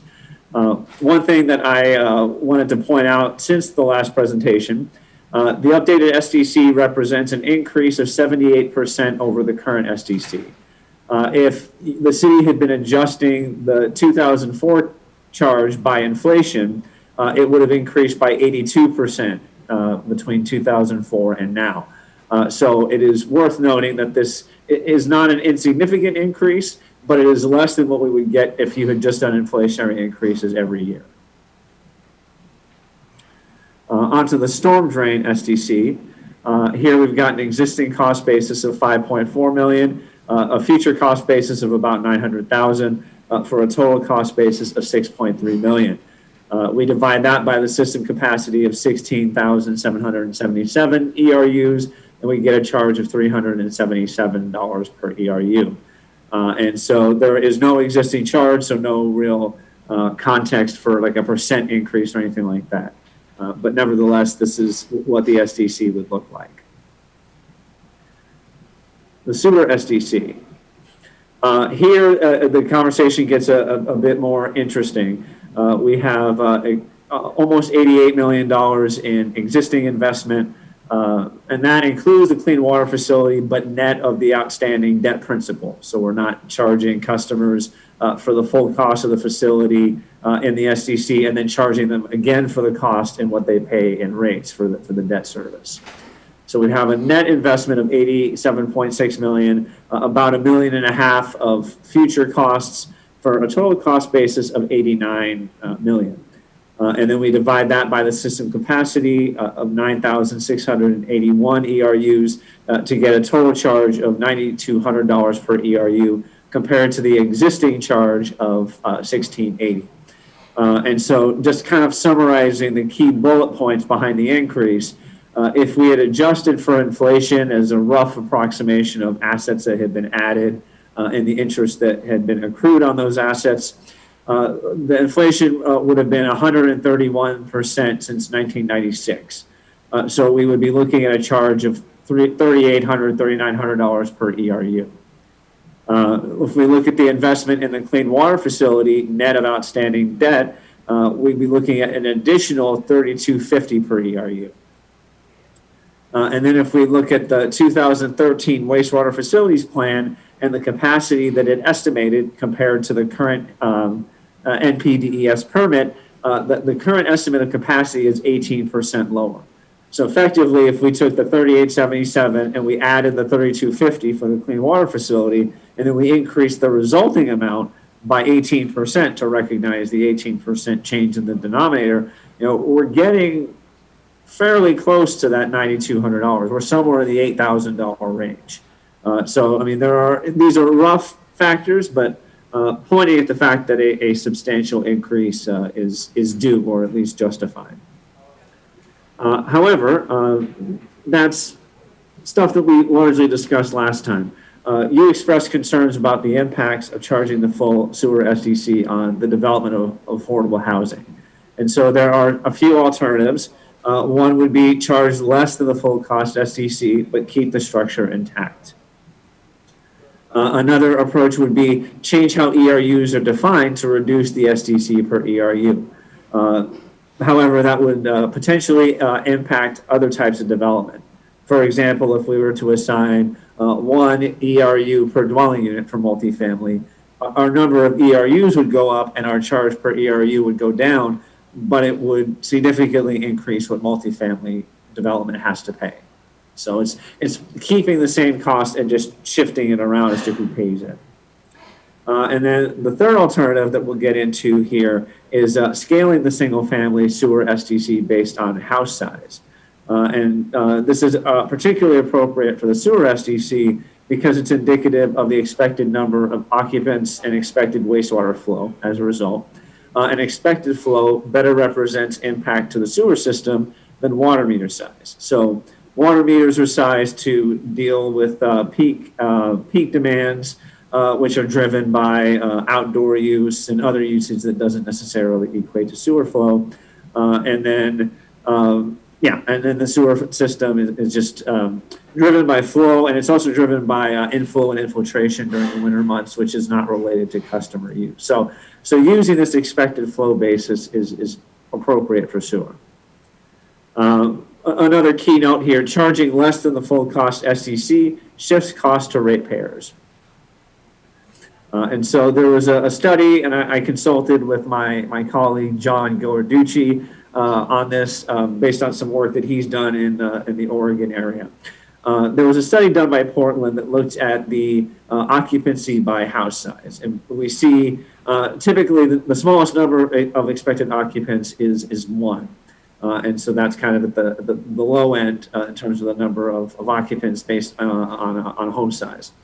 And there's a positive correlation between house size and the number of occupants up to about 2,600 square feet. And then once you get above 2,600 square feet, the number of occupants stays roughly flat. I mean, and that's just indicative that the largest homes are driven by other things than occupancy. Like somebody has a really large yard or a large lot or something else that doesn't necessarily mean that the home size by number of occupants is materially different.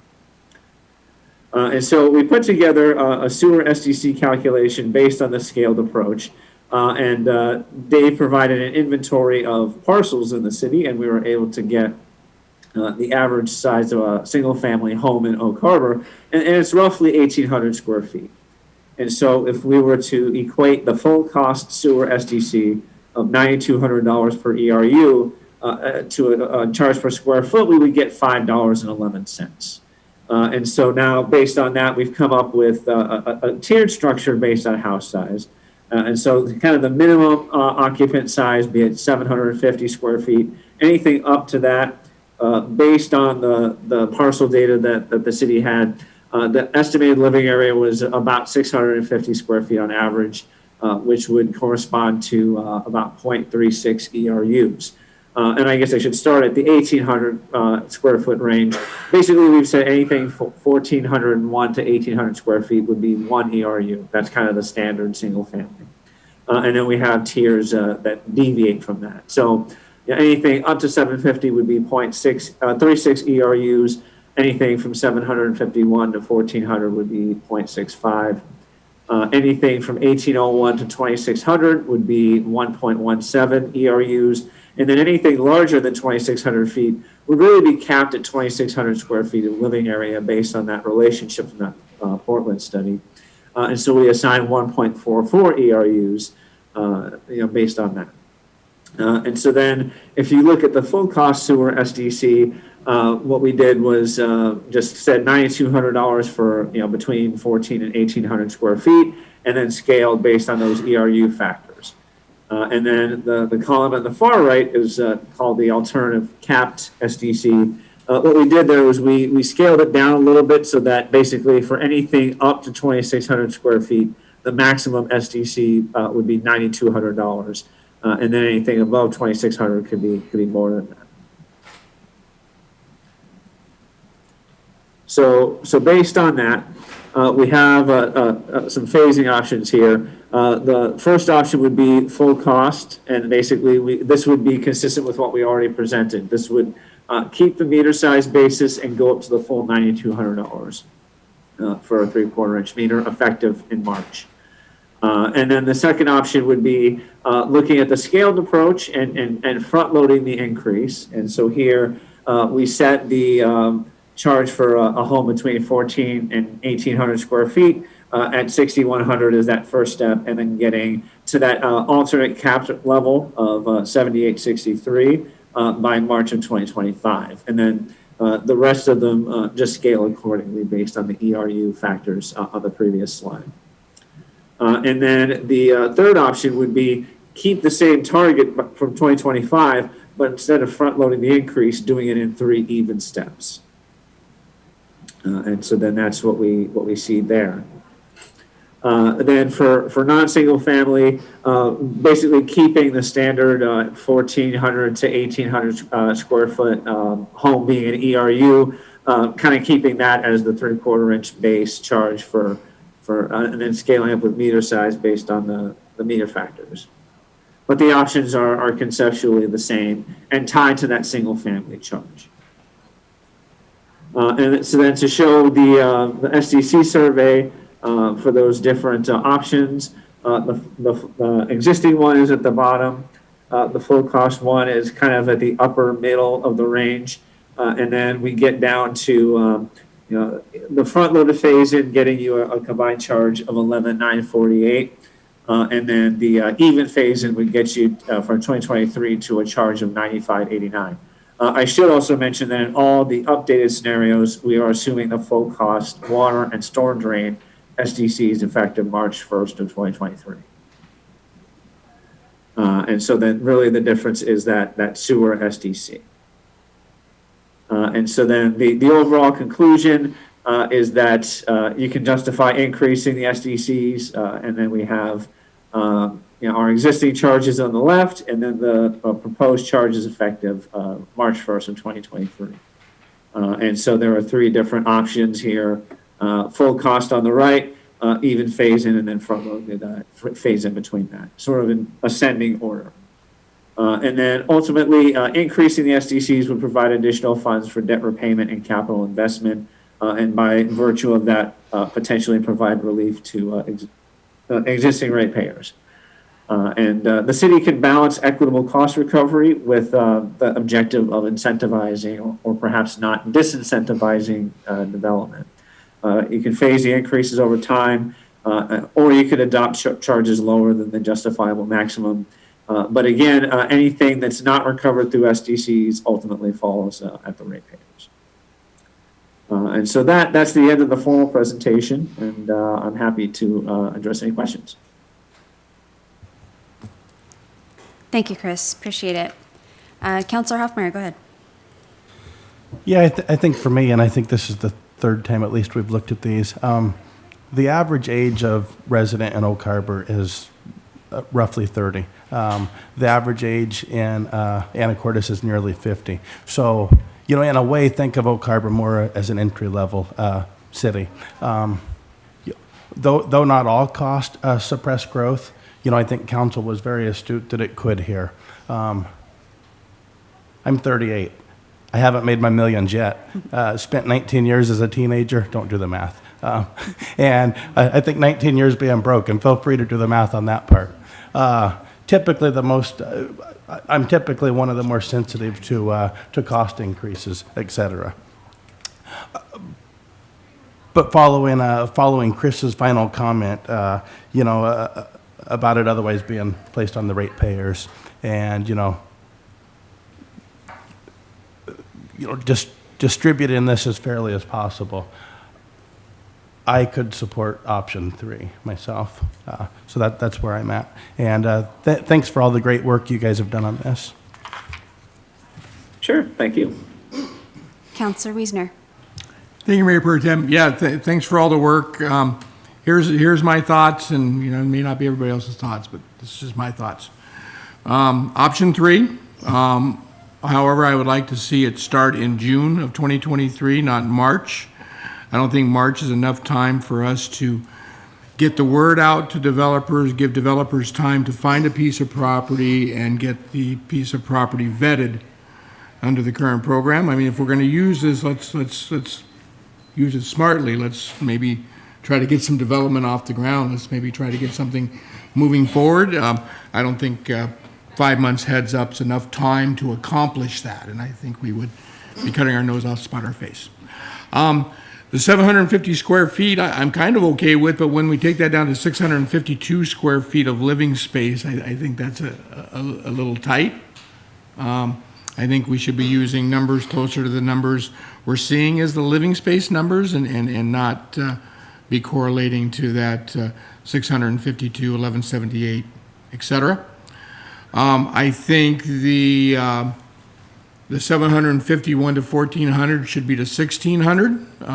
Even your Portland study showed that there really wasn't a change in number of people in the house until you got up over that 1,600. That 1,200 to 1,600 area was pretty darn flat. In fact, with 1,200 to 1,750, it looks like it's pretty darn flat.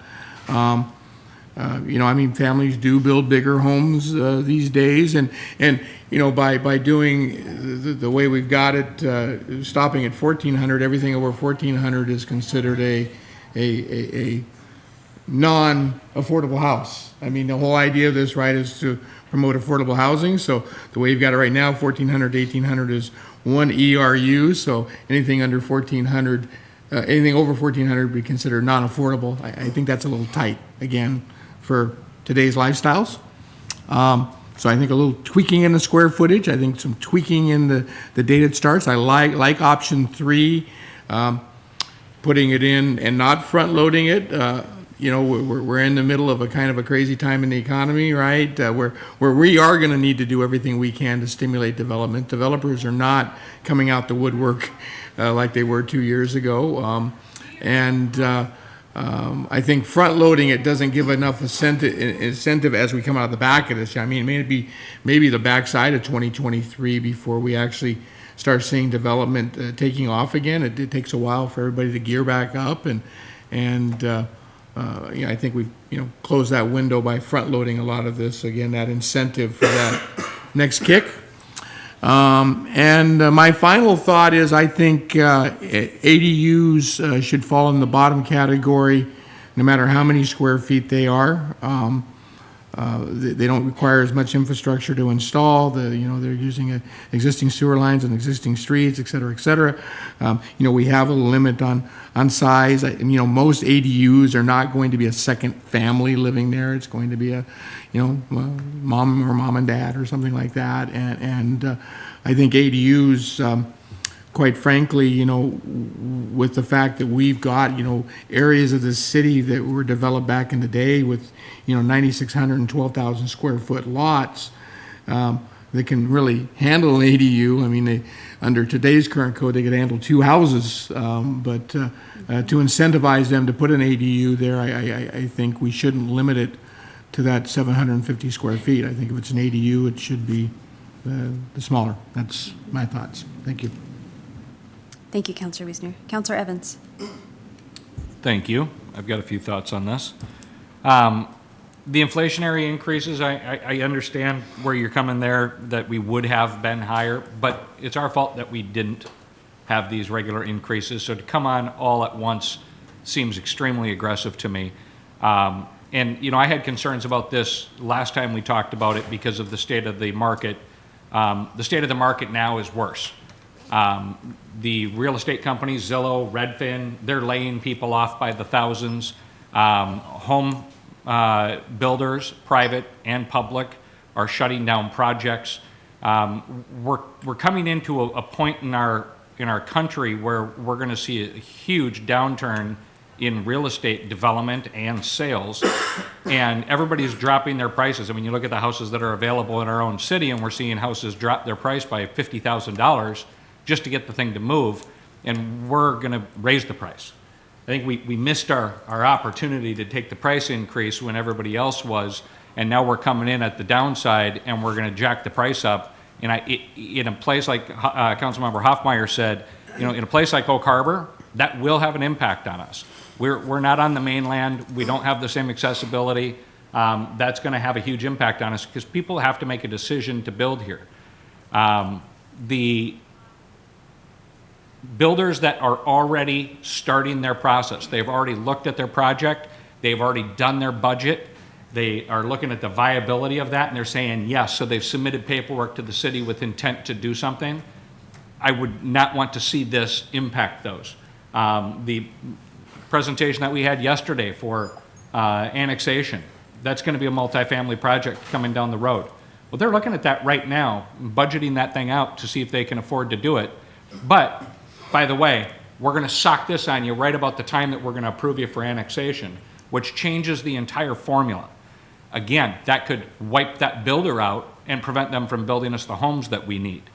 The service development charges, yes, we could use that to pay down some debt, but we can't use it to reduce our rates to our payers because SDCs are not guaranteed.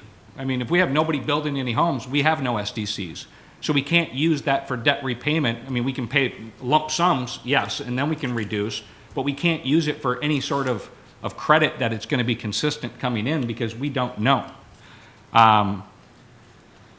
Comparing us to other cities, similar to what Councilmember Hoffmeyer said, we're not other cities. We're Oak Harbor, we're on an island, we're very different than any city that I've ever lived in, and I think that we really need to look at what's right for us. I appreciate the info from the other cities so we see what they're doing, but we really do have to look at our situation.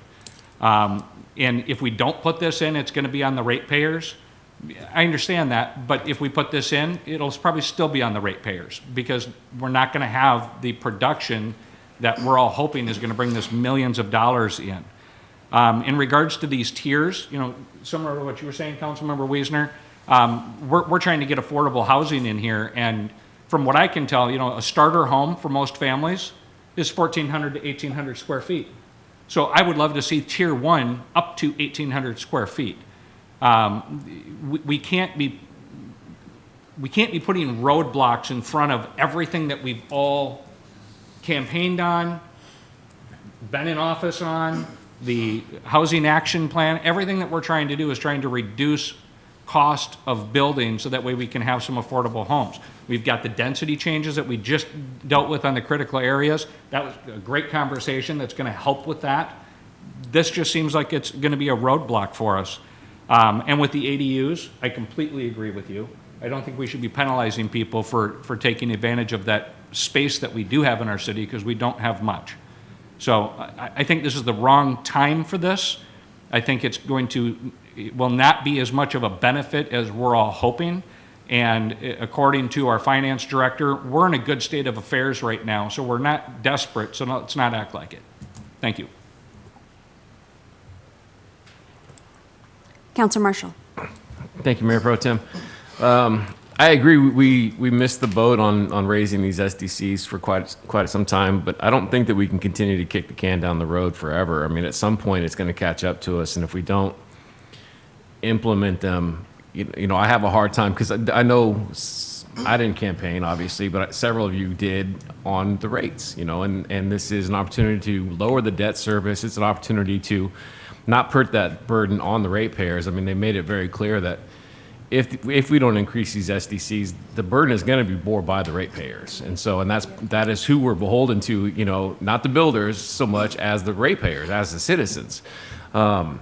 I would agree with the three-tiered approach of phasing it in over time, and I would agree with the June timeline. That gives more opportunity to alert the developers and to make that known. And I'd also agree wholeheartedly not to put this burden on those who have already submitted paperwork. I mean, they've got a budget that they've been working on, and I would hate to see this derail what they've been doing. So I don't think this should apply to any current projects or anybody that submitted pre-apps or anything, but only on new that would take place after June. And so that would be my input, David, is I would support the three-tiered, and I would support starting that in June. Thank you. Councilor Munns. Thank you. I agree with Councilman that we can't keep kicking it down the road, but I also agree with them that we can't stop progress either. When we 08, 09, somewhere in there, they found out that we had never done any type of rate study on our utilities. None. Zip. Nada. And people are still complaining because they paid $36 a month. That was it. And it's like, no, we can't live there. You know, we're not a town of 300 anymore. But we did it over 5 years. What would the difference be? So 23 and go up 5 years. Add 2 more years to it and make these amounts a little bit less. I don't know. The ratepayers aren't going to see a difference until we've paid off a significant number of the debt. So they're still going to be paying the same. We've stabilized that. We believe with income's indication for 3 years that we're okay. If we gave the public 3 years, why not give the builders, 5 years, why not give the builders 5 years? I'm just, how do we get a compromise? We can't kick it down the road, but we can't make it so high that it's not I mean, we're not being responsible for the money. So how, I'm grasping. You guys are smart. So how do we bridge that gap to come up with a compromise that is going to work? So with the 5 years? Yeah. Go ahead, thank you. So if we were to change the sizes of the homes with those scaled SDCs and spread it out over a longer period of time, we did not have it affect anybody that had submitted any type of paperwork for a project prior to June. Is June even far enough? Yes. I mean, guys, I agree, we can't kick it down the road. We do need to do something here at some point. But at the same time, like I said, we're coming into a horrible time for real estate.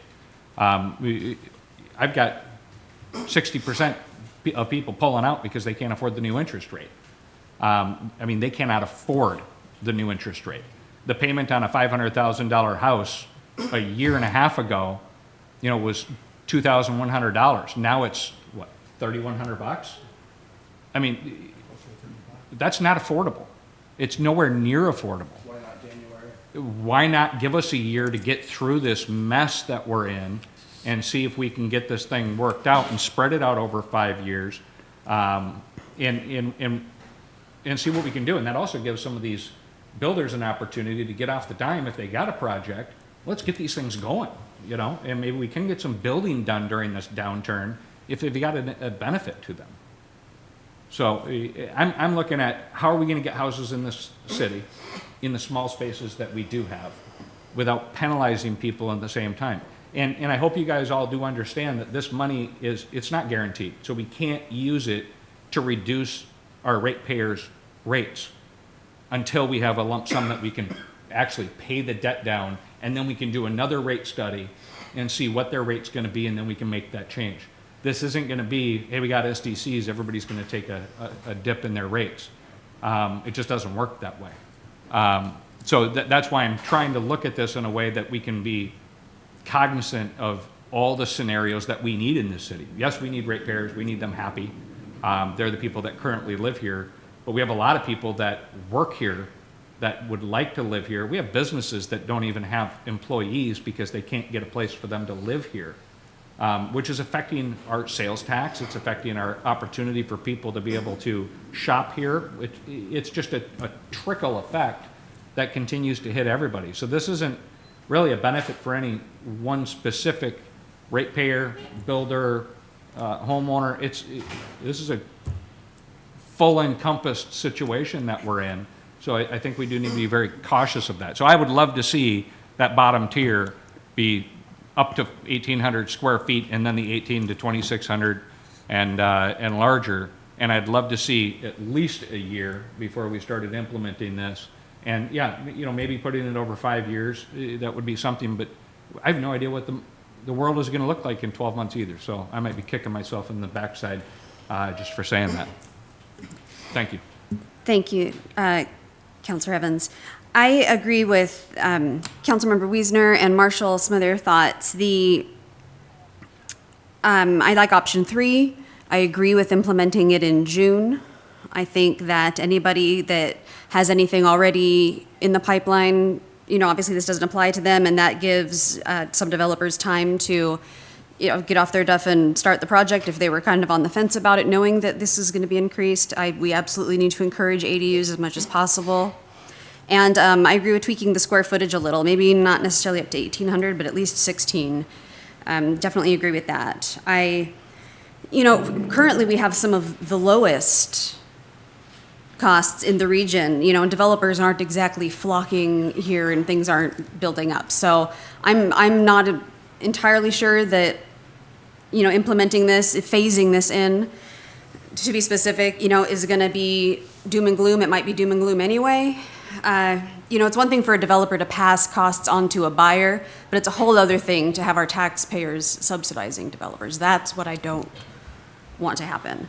So, yeah, for me, it's option 3, start it in June instead of March, maybe tweak that square footage a little, And I see that Blaine Oborn has his hand up. Go ahead. Yeah, I want to speak to the implementation here because it was talked about pre-apps and grandfathered in. Pre-apps is really just a preliminary review and a lot of them don't come in. So I really don't see that as an opportunity to really grandfather it in. It certainly is difficult for us. On the bureaucratic side, we have to be able to understand the rules and apply it. We did discuss that earlier with other things. Right now, they do it when they do the building permit. So when people pick out the building permit is when they play the SDCs. If they take out the permit before on May, if we do a June 1st implementation, they're into our office on May 31st. They pay the current rate. They come in the next day, they're going to pay the other date. So that's kind of the way we have it. We don't have it on when they do the development. Somebody could do a development and be granted, you could do a development and never build a home for 5 or 6 years later. So it's really hard for us to really understand and grandfather in those kind of people. But if you're trying to focus on the date here, look at, you could build it on the anticipated, well, when somebody's going to take it from a project to when they're going to actually start building homes. And if you want to be cognizant and give more time, that's the way to do it. So it does have a tier approach. I think the consensus here was in the 3 years. So even if somebody gets stuck with it, they're not getting the whole area there. So they do have some time over it. So if with a 3-year approach here, and if you're going out to June, and then I assume we'll do all the other ones from a year from June and do it that way as we pushing it out from our March date, I think was the consensus. So there's still have time even if I'm developing it. And I do have a kind of a clock running, and I can kind of still digest what rate I'm going to probably be paying when I'm ready to pull the permits for the housing. Thank you, Mr. Oborn. Councilmember Munns, Also, I believe you were next. Oh, sorry, I'd like to add something Oh, sorry. real quick. Go ahead, David. So if we get rid of the first 3 tiers and just make them all up to 1,600, that may affect the ERU calculation and the average square footage area. So that might actually negate the savings that a house up to 750 square feet or a house up to 1,400 square feet will have, because I think the number of ERUs will increase because the average size will be greater for that category.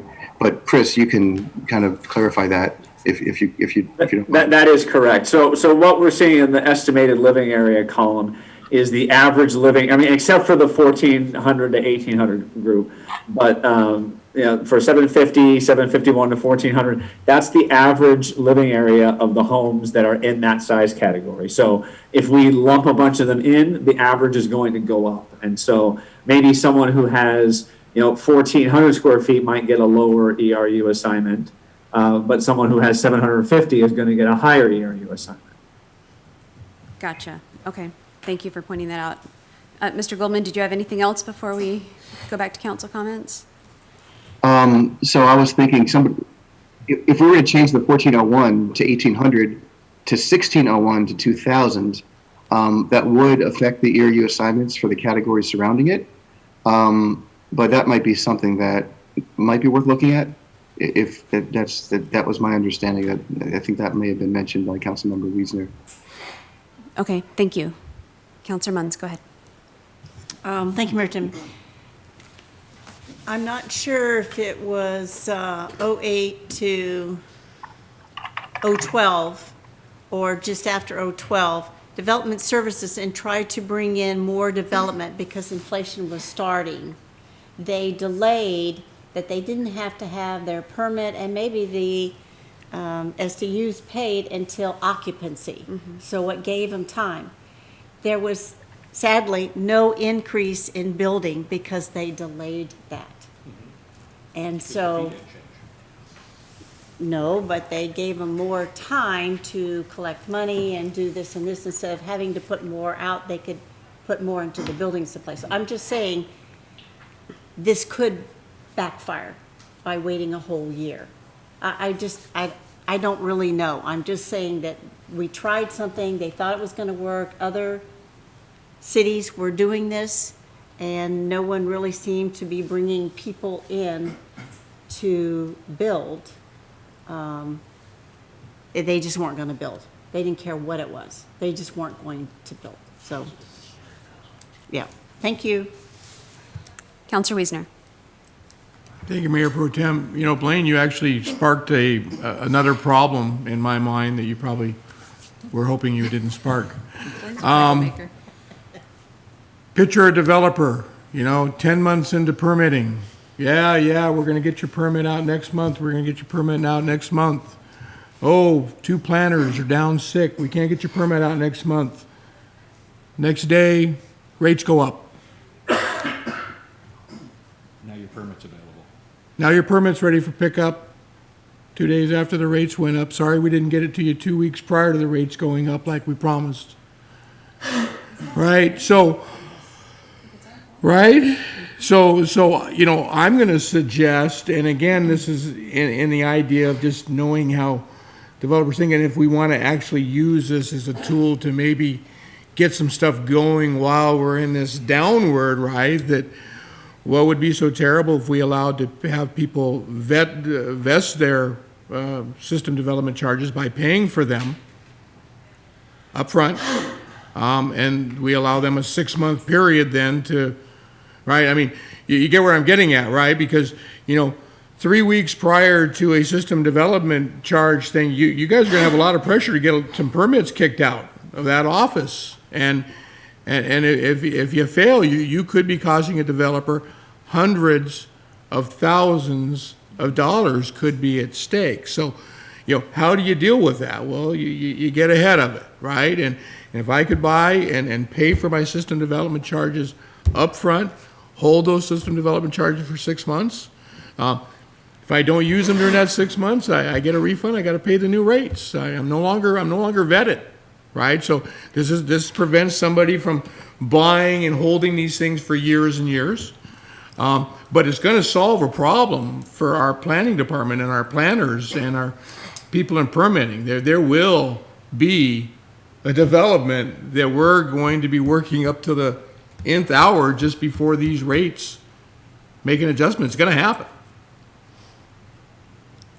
Thanks. Is David Kuhl is our Development Services Director on the line?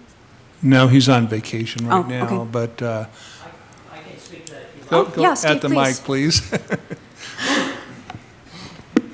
Yeah, no, I really like the creativity and the discussion that's happening, because, right, this is a big deal. This is a multi-million-dollar deal that will affect developers and ratepayers. And I agree. I mean, we are heading into, it's amazing what has happened just in 6 months from 3% to 7% to get a mortgage rate. So I think the discussion is good. I think, and this is where I can't confirm, but I think it takes about 2 to 3 weeks to typically get a building permit. Is that what, would you say, just for the house alone? Well, I'm thinking PRDs, I'm thinking, Well, not the vetted full major development projects. process, right? I mean, that can take, like Mr. Oburn said, that can take years, right? I mean, if someone's starting with raw land right now and wanted to go through the process, that's a multi-year process, right? To go from raw land and then to go and get preliminary plat and to go and do all the utility improvements and then, right, finish all that, go through final plat. That's many, many years. I'm just saying, if someone's ready to go and when they pay it at building permit, they would turn it in, that would be typically, let's say a 2 to 4 week process. And so I've heard these discussions before, and I think your ideas are very good, but I would caution you, because by going outside the state law and creating kind of our own how you pay, the unintended consequences are huge. And Ms. Evans, our city attorney, could maybe speak to this too. There might be good ways that we can do it, but I just know it can really backfire very hard when we create our own vesting process outside of state law. So that was just my feedback. You get what I'm concerned at is those ones that are right at the end of the project. And that's why I'm kind of talking like the 6 months, right? And you're right, you got a PRD that's been through a 2-year process, right? And now we're right up against the date of year 3 price change, right? Everything's been based on year 2, right?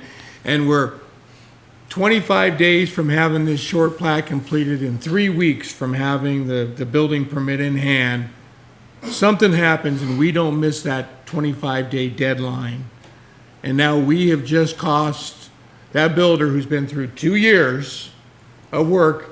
Yes. In that last few months, something happens on our end and we just cost him $100,000. So I can't speak to the Oak Harbor process, but I've been through this before in a King County jurisdiction and a Snohomish County jurisdiction. And so you're right, it's due at the time of building permit. So now you're ready to build a home. And so a developer that was part of that process would know when that date would be, and they would know when they needed to submit for that home. And they want to give themselves a couple of weeks head start to make sure they can meet that date. And I know we've got an amazing planning group, so I know previous where I've been, we'd be very sensitive to working, if there was somebody that was kind of stuck in that gray area. But does that make sense? Am I making, what Yeah, we're talking about is a making sense, couple but- week, just if they got it in a couple weeks early, they'd give themselves, let's But call it again, a cushion. I'm talking about the end of that PRD before you can submit that building permit. And let's face it, that's where a lot of PRDs get stuck, is that very last little, we have to sign and record the Mylars, and we gotta have all the information right on those, and if there's one word wrong on those, it's gotta go back to the printer to have the Mylar changed before we can record that plat, and we can't get a building permit until we record that plat, and, I can just see us Right. getting stuck where we're causing the issue, or like I say, a couple planners get sick and the next thing you know, we can't perform. Yep, so I would say, continue to ask those very, very good questions and be creative. I would just caution you that I'd prefer, I think, that council do, what I heard from quite a few council members is move it to June. It's still due at the building permit. You're not messing with the whole state law and when things are vested, but you're moving that date out. And keep that as part of our normal process. And that's how you'd address that issue, right? By making sure you give people plenty of notice. Don't create this kind of two systems where there's a due date and then there's But when you're again, my vested. concern would be these next incremental increases, right? And again, a developer who's doing their due diligence, they've turned in all the paperwork on time, and we've just delayed the process. I mean, let's face it, we could intentionally delay a couple of permits if we were, right? If it was gonna get a extra $3,000 instead, or it could be construed that Yeah. possibly we delayed the issuance of a PRD to slow down the persons being able to Yep. apply for the, I mean, it could be inferred, it could Yep. seem that way. And so I'm not so much concerned about the first date, you get the first date, in my mind, the reason we give some time is for, maybe some guys with some small infill projects that are just sitting on the fence, and this gives them time to get those projects done. Certainly somebody coming in, starting a new PRD today isn't gonna meet that first deadline, but maybe they're shooting for that second deadline, which is 19 months out, which probably is a pretty reasonable assumption for something straightforward, say a 12-lot plat with no critical areas, et cetera. But then what happens when we get down to that very end and we missed the date by a day? The day costs a ton of money. And so I just want to make sure that we're not backing our staff, you, Mr. Schuler, into a corner when that happens a year and a half from now or 2.5 years from now, at those steps. So I'm not as concerned about that first one as I am those step dates, because there's no flexibility in those step dates. This is the date, price changes. And if you don't have your building permit to turn in on that date, that's it, no matter what the reason, even if we're the ones who held you up, even if, we just needed to sign on the dotted line and we missed the day to do the signature. Thank you, Councilor Wiesner. Before we move on, I want to refer back to our guidelines that we went over in the council rules and stuff, and one of those things was to trust but verify and operate and assume that staff is operating in good faith. I understand the hypothetical nightmare scenario, but I just want to be cognizant of what we're putting out there, and that is certainly a nightmare scenario, and we want to go to the worst possible conclusion and make sure that that's not going to happen. I just want to make sure that everyone is aware that, we are operating, that staff is always acting in good faith. Somebody in planning is not going to intentionally hold something up for a few $1,000s that they're not going to benefit from. So just hypothetical scenario. Councilor Hoffmeyer. First of all, to address, some of the concern that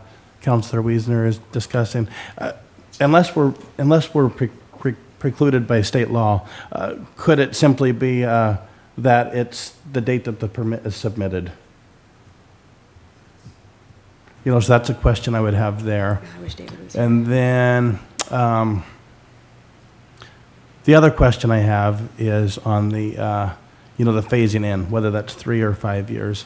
Mayor Pro Tem, would you consider polling the council to see if 3 or 5 years is preferred? Yeah, we can certainly do a poll. Councilor Marshall, do you have a 3 or 5 year? 3? Shane? Brian? 3? 5?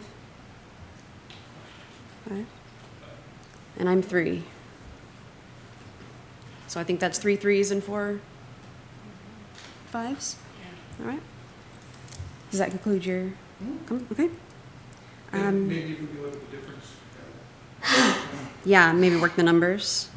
Councilmember Marshall, you haven't spoken a second time yet. Do you have anything else? Oh, yeah, no, we're going to take a break as soon as this topic is over. Yeah, same, thank you. Okay. Okay, in fact, if we have several more comments, we can take a break right now. Are we about wrapped up? Councilmember Evans, do you? I've got a comment. Okay, you're next. You're next, okay. I'll keep it short and sweet for Thank you, you. though, Councilmember Marshall. So the more homes that we build, and do I know whether reducing this or delaying it is going to bring in more homes? I have no idea. But I do know that raising the price will affect if it's going to be less homes. And in regards to the ratepayers, the one benefit that they get out of that is the more homes that we have in this city, the more ratepayers we have, which means the less that the ratepayers are paying. But let's look at one scenario. We've got a project in this community where they are in the process of getting ready to build 48 homes. Okay? Let's say they've pulled 5 permits for that. They've done their due diligence. The whole thing's budgeted based off of our numbers that we publicly make available to them. So they know where they're at on their project. Now, we've got a change for them based on when they pick up their permit. Now, they've already started the project. They've pulled 5 permits. They're building 5 houses, and they're getting ready to go pull the rest, and we have our date change. Well, on that 48 homes, if we go from where we're at now to where full-blown, that'd be a difference of $418,000 on that project. Now, tell me that that wouldn't affect you as a developer to decide whether you're going to move forward or not. But you're already in. You've already done it. You've already made the commitment with the city. So I don't know that when we pull the permit, because he's not going to pull all 48 permits at once. He's going to pull them as he's going. So we need to come up with some logical way for these people that are making an investment in our community and helping us with our housing problem to be able to deal with that. Because if they're already in and they've already started a community of 48 homes, wouldn't that be horrible if he stopped at 5? I mean, $418,000 on a project, guys, they're not making loads of money. You know, there are margins for a reason, and they do that so that way they can build the house most affordable that they can. But we need to be cognizant of that, and we need to come up with a creative way to deal with this, because when you're going to pull the permit, I mean, a 48-home project, that could be 2 years. So, and that would affect his project. Good I won't points. even see it coming. Good points, thank you. Eric Marshall, your excuse. Chris, Mr. Gonzalez, do you feel like you have a direction or the ability to tweak some of these numbers and come back to us? So, yeah, I mean, my understanding is it sounds like the majority preference is to do a 5-year phase-in. We're going to reshape the tiers a little bit, and I think based on what I heard from David, maybe have that middle tier be 1,600 to 2,000, and then kind of adjust the other tiers as necessary, and then assume that it's going to be phased in evenly rather than front-loaded. But I think that captures what we've been talking about. And June 1st. Yeah, Oh, June June instead of 1st, yeah. March, yeah. Okay, yeah, I know we send you back to the drawing board every time we have this conversation, but yeah, that sounds like a good summary. Go ahead, sure, go ahead. In regards to the square footage, one thing that drives me nuts is arbitrary numbers, just throwing numbers out for the fun of it. I would like to look at what the entry-level affordable housing square footage home average is in Oak Harbor so that way we can put these numbers in place. Otherwise, we're just arbitrarily picking 1,600 square feet Yeah, and good saying, point. there we go. Can someone look into that and see what the average square footage for affordable housing or entry-level homes in the city of Oak Harbor is? So that way we can make this an educated decision? Yeah, it's important we have the ability to justify the numbers that we're Exactly. putting out there. Yeah, Thank makes you. sense. Okay, thank you. Okay, if we have nothing else, then we are going to take a brief recess. So we're in recess, 5 minutes. Race you to the bathroom.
Going to.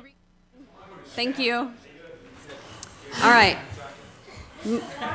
Move. It says calming for your time. Calming. It's very, yes, thank you. Yeah, it's great timing. And now with his very calming presence, our city engineer, Mr. Alex Warner, will present traffic calming. Thank you, Mayor Pro Tem and Council. I am Alex Warner, the city engineer. So this was intended to be a joint presentation between Public Works and the police department. However, Captain Slowick was called out just recently, so he did want me to send his regards, that he wished he could have been here. We did work on this presentation with Chief Dresker as well. And Slowick was all dolled up. He looked very handsome. It's really a shame that he wasn't able to come out here tonight. So we've got an update.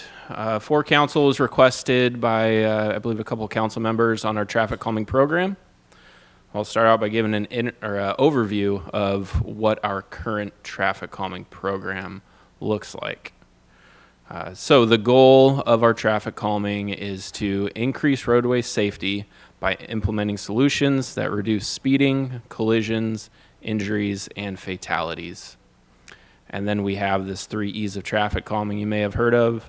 There's an education component, enforcement, and engineering. So our current program, we intake the concerns from citizens via phone, email, or our website, the Contact Us link. So it's our responsibility in Public Works and engineering specifically to respond to the citizens that gather further details and request that they complete a citizen action form. So this is our citizen action form. It's filled out by the citizen. It's identified as either accident or speeding or an other concern. They need to describe the location and also get signatures of 5 other household members, household owners on the street in question for speeding concerns. We also have this brochure that talks residents through the process. So this was implemented and last updated in 2006.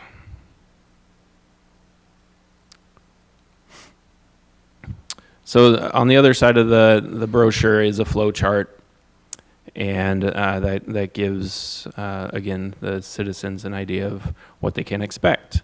So we collect data, we analyze data for speeding, we put out speed counters, or we notify PD if there is an issue, and then we look at possible warranted best management practices for the traffic calming.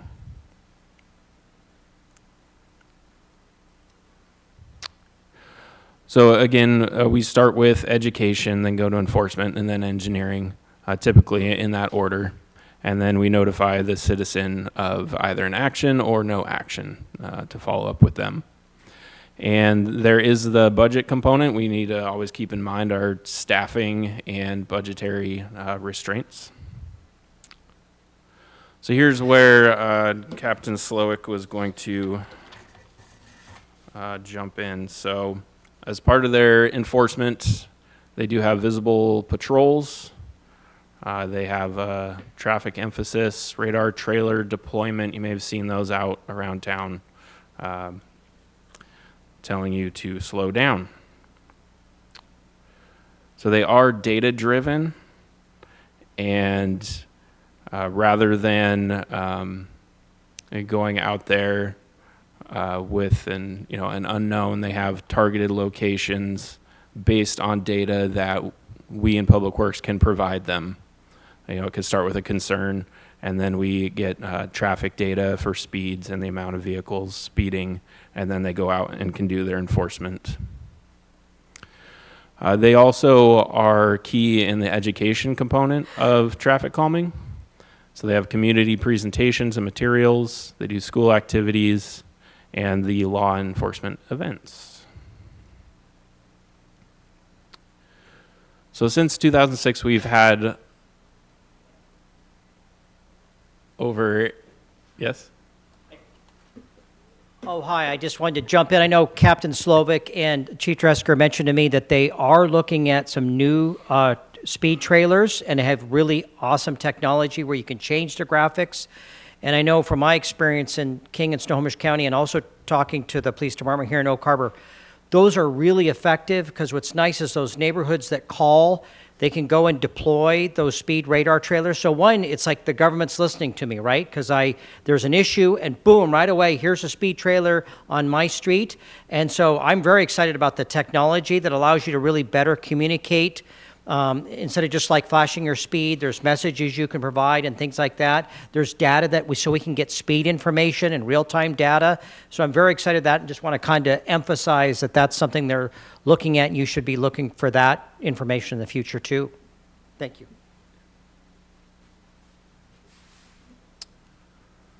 So historically, since 2006, we've gotten over 80 citizen action requests, and the majority of those do not warrant an engineering solution. So we'll send it over to PD and say, hey, this is an area that has some speeding, but doesn't warrant putting in a speed hump or a flashing beacon or a speed limit radar sign.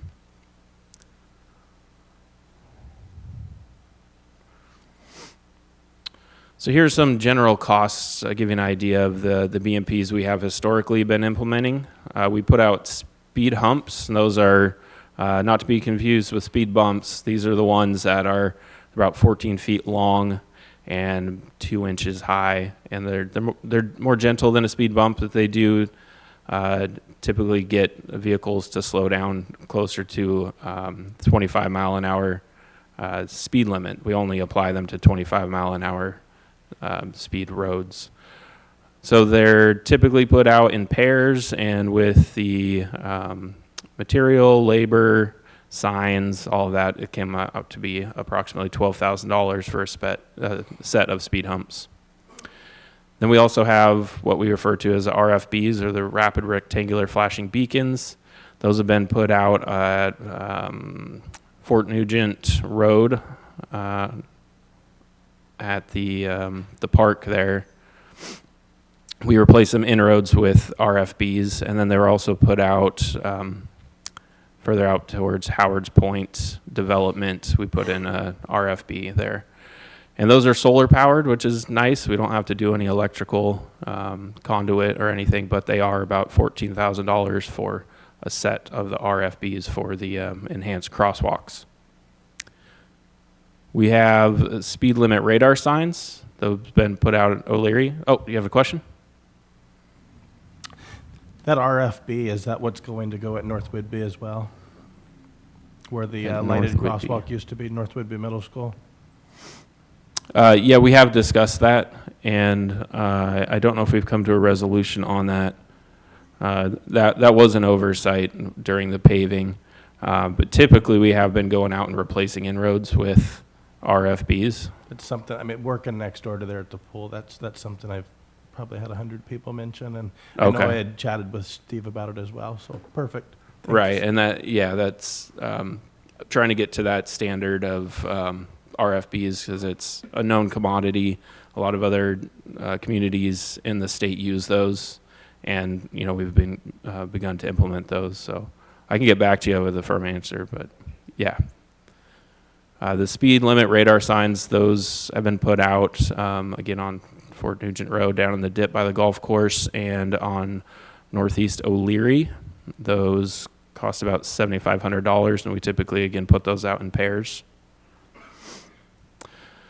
So historically, the funding has come straight out of the Streets Operations Fund. We haven't had a set aside dedicated specifically for traffic calming. So there's always been this push and pull of, okay, we're competing with the funds for crack sealing and potholes and the other costs that the streets department bears. So with this new biennium budget, we have set a traffic calming budget funded by the REIT for $30,000. That's what we felt was an acceptable and appropriate budget amount. But as you will see, that doesn't cover a whole lot of traffic calming BMPs from an engineering perspective. Additionally, for the last 9 months or so, I've had to inform residents that have put in a citizen action request that there is a BMP warranted, but we don't have any funds to implement it. So essentially, we have some backlog there as well. So with that in mind, you can kind of see it's not a very sustainable program right now with the amount of requests, the amount of warrants, and the lack of, or the shortfall of funding for it. Would it be possible that anytime one of them speed bumps is warranted and the funding's not available, that council could be informed of that? Because I think that's news to some of us. Okay. Yeah, I can gather that information and bring it to you. Thank you. So that brings us to our Safe Streets for All. And I presented back in September to apply for a grant through the Safe Streets for All. It's a bipartisan infrastructure law. So what this does is it opens a pot of money to implement traffic calming, but we have to establish a safety action plan. So that was a grant we applied for. We're waiting to hear back if we've received that, but I'm very optimistic on it. So that safety action plan develops a holistic, well-defined strategy to prevent roadway fatalities and serious injuries, and is to include policies, procedures, and projects to establish safe streets for all.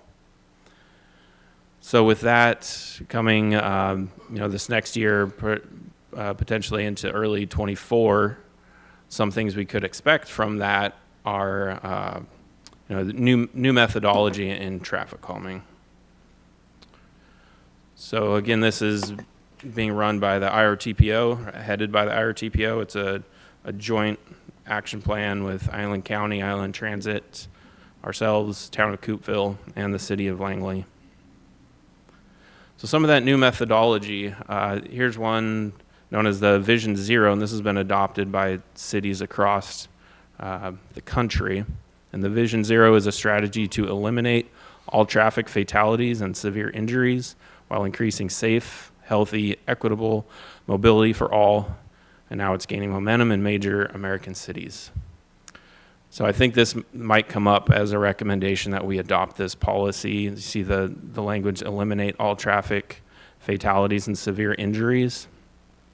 And that lines up pretty nicely with the Safety Action Plan grant, develop a holistic, well-defined strategy to prevent roadway fatalities and serious injuries.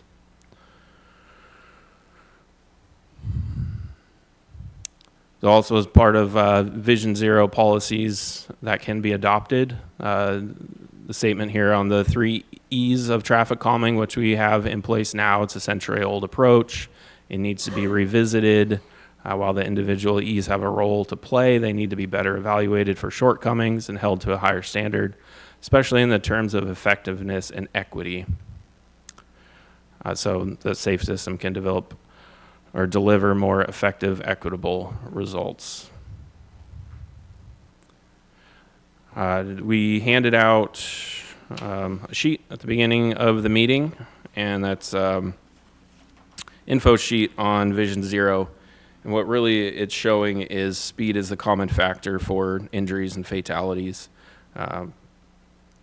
So how do we reduce speeds? And what benefits do we see by reducing speeds? So this graphic here I have on the slide is showing the fatality rate at which pedestrian vehicle collision occurs at these given speed limits. So reducing from 30 miles per hour to 20 miles per hour, it cuts the fatality rate by more than half. So it's pretty striking to see the reductions just by slowing down 10 miles an hour.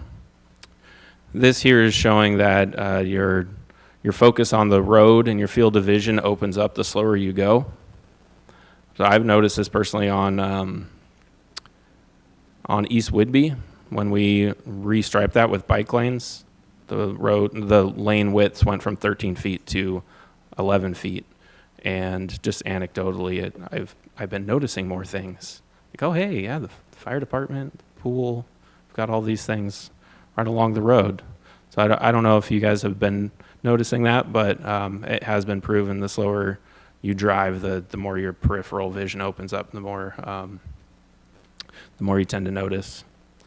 So some new technology that's already in place around the world. There is automated traffic enforcement systems.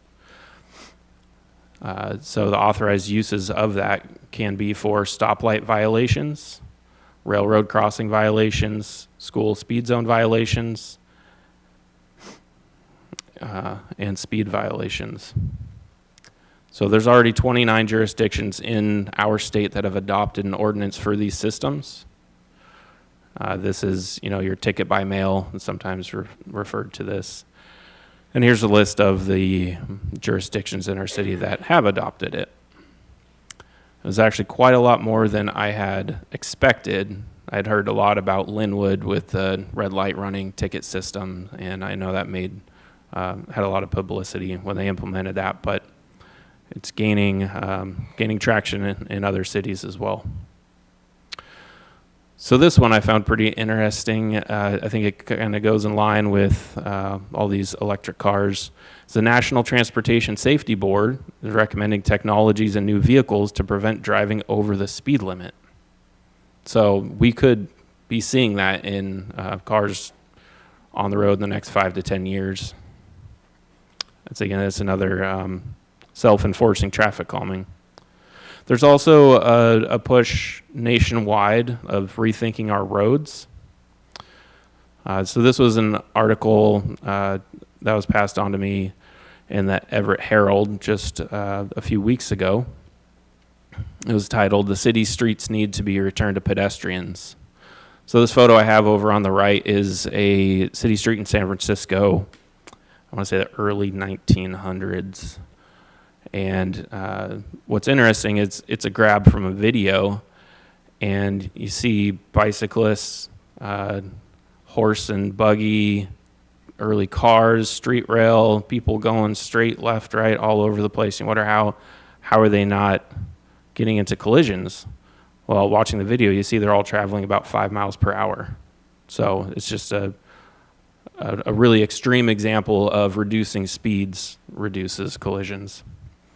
So in that article, they did state that in 2007, pedestrians accounted for 11% of all traffic deaths. In 2021, their share was 17%.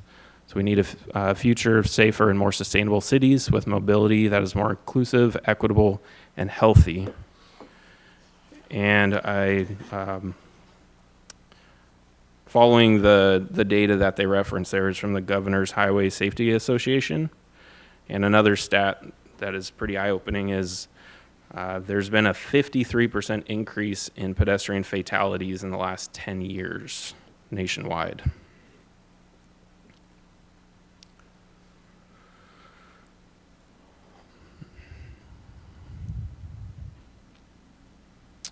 So again, to recap some of the items that may be recommended as a safety action plan, could be the automatic traffic enforcement, speed limiters, narrowing lanes, could be a speed limit reduction citywide.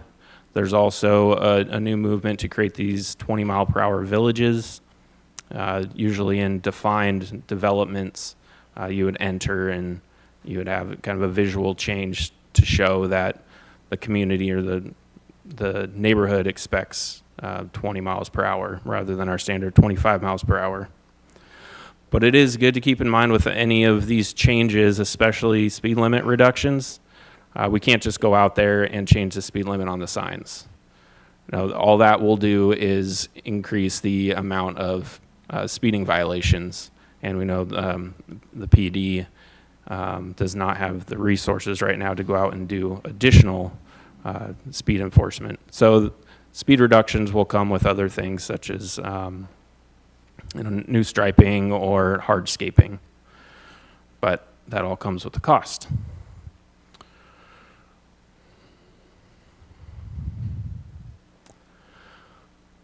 So with the safety action plan coming into place in the next year or two, I really think this is an evolution of our traffic calming program. So what I'm hoping the safety action plan will do is change our program from being reactive to proactive. We'll go from a complaint-based driven analysis or complaint-based response to analyzing the entire city system and having a more focused implementation with the limited funds that we do have. And as I mentioned before, the limited funding, it's really a first come, first served response that we have. We could have 12 streets around the city that warrants a speed hump, but if we're not getting citizen action requests, then we just don't see it right now. So the safety action plan will be a systematic implementation of traffic calming. So here's something that's already been deployed. We have a new web submittal form, and Sabrina was nice enough to give us a rundown of the new features of the city website this morning. So we'll continue to accept the citizen concerns, currently known as citizen action requests.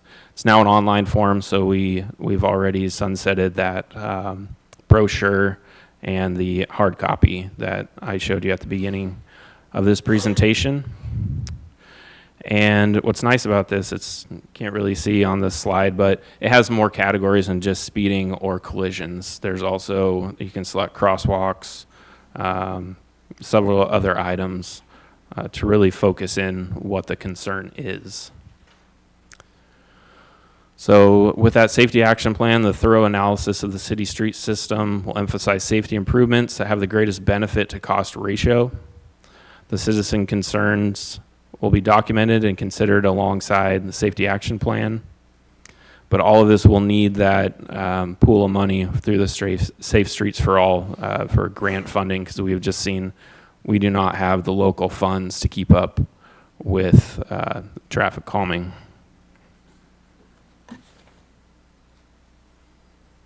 So that concludes my presentation. I can take any questions. Thank you, Mr. Warner. Councillor Evans. Thank you. Just a quick question. Do we know how many injury accidents we have per year on average in Oak Harbor? Specific to pedestrians or just in general? Injury accidents. I know from Slowick. You do? No, do you have the? You're going to say it. Oh, no, you go ahead. Oh, yeah. Okay. We were just speaking about that with Captain Slovic. And so, yeah, he's run the last 5 years. And so he's going to get us that data. Okay. Yep. I think that'd be very good to know, so that way we know what we're trying to fix. Yeah. Yes, and the data is not as much as you would hope for, and that's a state issue. And so there's things that go into the state program, and just speaking as someone who would love to see better data, it's not what I hoped that it would be. Okay.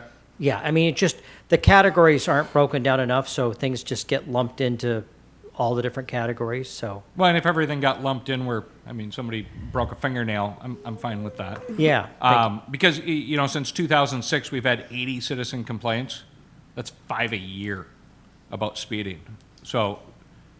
Well, and just to clarify or give you a little more information on that, a lot of times we get a concern that doesn't go to the level of the citizen action request, okay, where they have a concern, they never fill out the form, they're not able to get 5 signatures, we're able to resolve it before it gets to a citizen action request.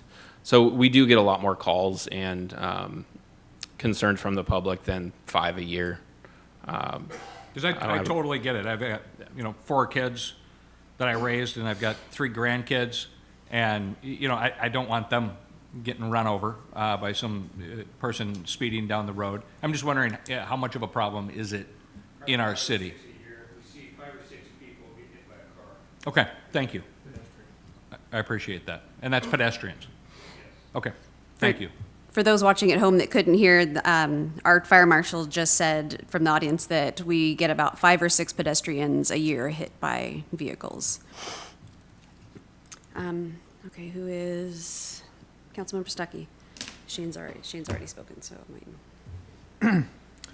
So fatalities is something I know a little bit about. So, not that it's a laughing matter, but, you know, obviously there's all kinds of accidents and speeding, and, you know, we often hear about this road being unsafe and people speeding on that road, but regarding fatalities, the one thing I didn't see in here, most fatalities that I see, and I do see all of them that happen in these situations, is motorcycles. And I didn't see anything addressing motorcycles specifically. I assume that most of those calming devices would also work for motorcycles. I mean, if a motorcycle is speeding through, does those radar trucks, do they catch those and everything too? Yes, they do. And I think that kind of gets to the limitations of what we can do.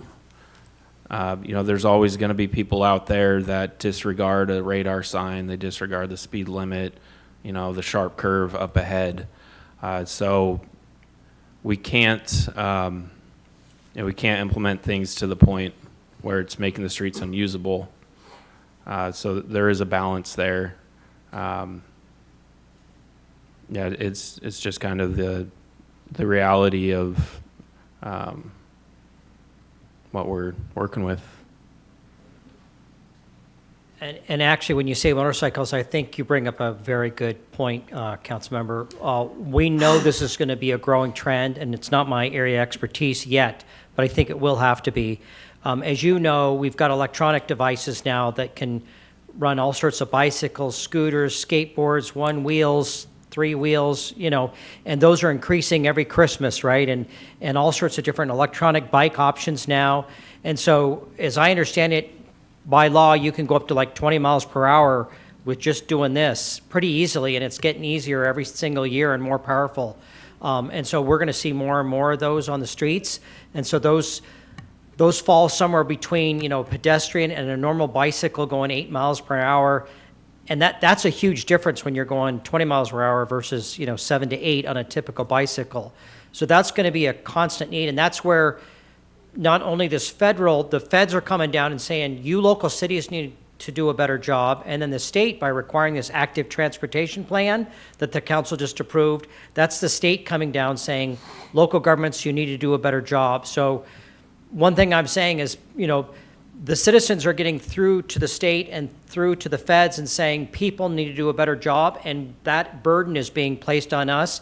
And so through this active transportation process you're going to go through, and this safe, I always forget the second S, safe, the SS for all, that's going to come down. We cannot get federal dollars to do transportation projects until we have a plan in place and we actually implement it.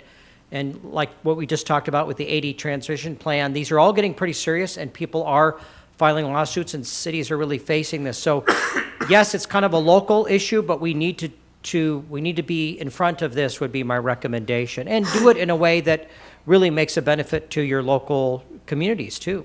And you were referring to e-bikes there, I assume? Yes, exactly. Yeah. All of those. I'm right. Sorry. Yep. E-bikes for sure. Okay. And my other question, and I don't think you can answer this. This would be more of something for Captain Slowick. There are areas that I think most people would say are more problematic, streets that are more problematic. How often is an officer there posted up? I'm not talking about Highway 20, which would be state patrol. I'm talking about like Regatta, where it goes to 35. I mean, I'm not saying I haven't gone over 35 there, and the moment I get warned, I'm not going to do it again. Yeah, I'd have to defer to the police department. That's what I thought. I appreciate it, though. Councilor Wiesner. Thank you, Mayor Pro Tem. Just a comment, and great presentation, Alex. In some cities, and I've never personally seen the flashy light, you know, on the digital sign telling me I'm going too fast, but I've heard that, you know, in some cities, you know, they have just a basic strobe at the bottom of it, and some of them I've seen the red and blue strobe at the bottom of. I've heard about the red and blue, and I've heard that you know. You know, my common sense is it's a little more compelling. You see that red and blue flashing light, and it not only tells you, hey, look at me, that this sign is flashing at you because you're going too fast, but it reminds you of what you could be seeing behind you. So, you know, if possibly we could consider sourcing those, see if there are any additional costs to the ones with the clear strobe. I think that might get a little bit more attention grabber. Thank you. Okay. Councilor Marshall. Thank you, Mayor Pro Tem. Mr. Schuler, do you know what do the radar signs, do they also record that same information as the trailers do? And then what's the cost of the trailer versus the sign? I know the signs are at $7,500, but I didn't see a price for the trailers. Yeah, so Captain Slovak is looking into that, and the short answer is that they are coming up with speed trailers now that, you know, you can get almost every kind of version that you want. And so there are some cost implications, but, you know, the basic trailer is X dollars, and to get some of these additions, it's getting cheaper and cheaper every year. So, I mean, the options are really opening up to get something that really has the right kind of lighting, that has some science behind it about what really makes people change their opinions. They have ones that will record your license plate. I mean, you can get a lot. And I'll let Captain Slovak really come back and get into those details with you, but not that we would necessarily, you know, issue a ticket, but someone can be getting a warning in the mail saying, here's your picture, you were going 20 miles an hour over the speed limit, and we just wanted to let you know. So, I mean, you are really going to have a lot of options available to you on that, so that's a great question. What does Captain Slovak think about the ATESs? I mean, are they generally, is Oak Harbor Police Department generally in favor of trying to implement those, or what are their thoughts on those? I can't speak on that for them. Okay. I'll let them come back and Okay. give you their more detailed opinion on that, yeah. Okay. And then, Alex, other than the Safe Streets for All, are there any other grant opportunities available for some of these traffic calming? And if not grants, then sponsorships perhaps of like the RFBs. Could we get if they're a community service group, for example, identified the need that they want to place these or they want to purchase them for that crosswalk that Councilmember Hoffmeyer mentioned? Is that a possibility? Could a service organization adopt a side or adopt a crosswalk, for lack of a better term? I don't know of a current program in place for that, and I would need to talk with finance about kind of those cost implications. Then, the first part of your question, there's a Safe Routes to School grant program. I know the city has gone after those in the past, not since I've been here, but that's another route of funding that specific to those school zones. I'm not currently aware of any other specific grant opportunities for traffic calming. Okay. And then my last thing would be just being in a paper business, I would encourage continuing to have a hard copy available because not everybody gets on the internet or can use the internet. And so for those that still want to have the opportunity to file that or to make that, I would still recommend having hard copies available for those people. Okay. Yeah, that's something we can look into with an updated form so it's in line with what we have on the webpage. Councilor Hoffmeyer. Yeah, I would say in roughly 2013, I would say is probably when the Safe Route to Schools paid for that crosswalk there on East Whitby, for instance, and quite a few others. And I'm sorry to interrupt you, No, but do we please. need to extend the time? Nope, No? Okay, not for workshop. Okay, I just heard some beeping over here. Yeah. we're good. Okay, sorry about that. Go No, ahead. you're fine. You know, when we're talking about being proactive, you know, with traffic calming, and I understand that on, you know, East Whitby, those en route flashing lights got overlooked. That happens. But I would say in the future, I hope that we really make sure that similar things aren't overlooked, so it's paid for out at the time. Southeast 4th Avenue, for instance, specifically between Eli and Midway, that road tends to be the Daytona 500. I think the only thing currently slowing the people down are the potholes that are there. But as we overlay that road next summer, or as we totally reconstruct that road, will the scope of that reconstruction or overlay include speed bumps if warranted? you know, it's something that we can look into. I don't have it in a plan right now. That's one of the streets that we're going to be replacing a water main, so the overlay will follow. If that's something you could look into at least. Yeah, And yeah, then- and there's And then more on the safe route to school theme, right there by, right on the corner of Southeast Fourth and Midway by Surrey Pest Control. There's a small section there that does need a sidewalk. You know, and, you know, on the safe route to school theme, I had chatted with the superintendent at the school district, and they are willing to write those safe route to school grants as well. Possibly having more success, or very willing to sign on to any of our grants to try to further that request. And you know, another place where the superintendent had mentioned they would be willing to do that is on West Whidbey Avenue between Jib and Heller, where the sidewalks are needed there. That more than willing to help write that as well. So I think partnership's always good. But yeah, I would just like to hope that we're being as proactive as possible, so we're not having to double back and do something after a project's finished. Thanks. Yeah, we'll definitely take that into consideration. Mr. Oborn? Yeah, Chief Dresker is online to answer some of the police department questions if you want to utilize his expertise. Okay, yeah, on our next round of comments, we can certainly circle back to some of our police department specific questions. Chief Dresker, do you have anything that you want to add to the discussion, or are you just here for questions? No, unfortunately, I've just gotten here, and Okay. I'm happy to answer any questions that you may have.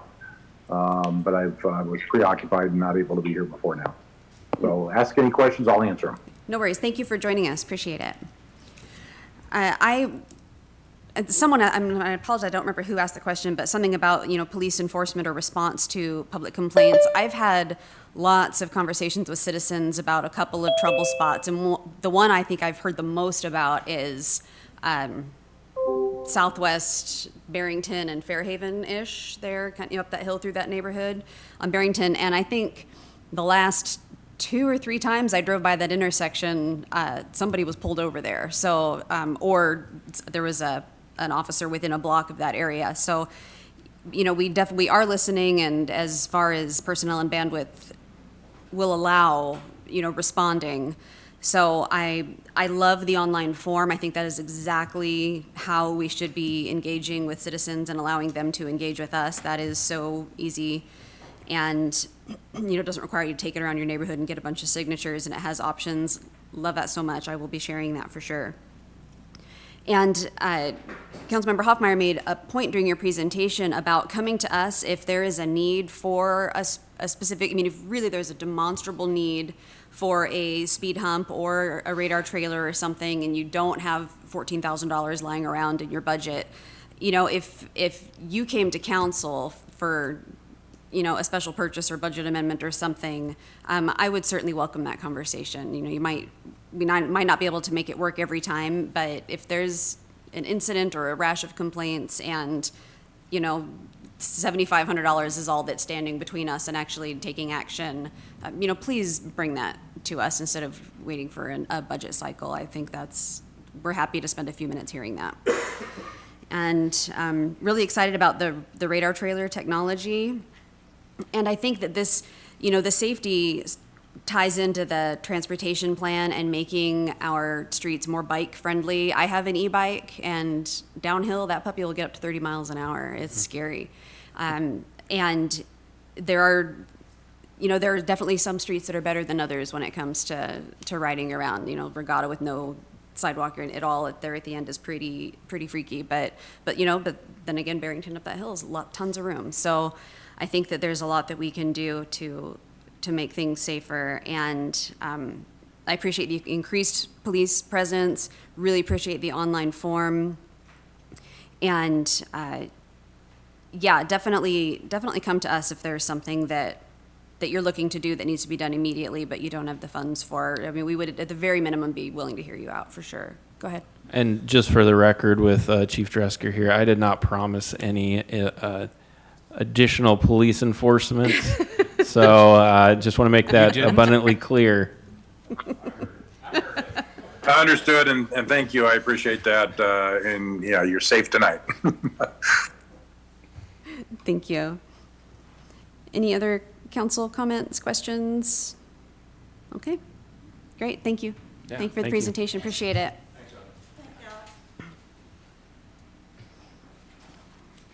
Okay, moving on to administration, discussion of City of Oak Harbor legislative priorities for 2023. We have our Communications and IT Director, Sabrina Combs, in person. Hello. Go ahead.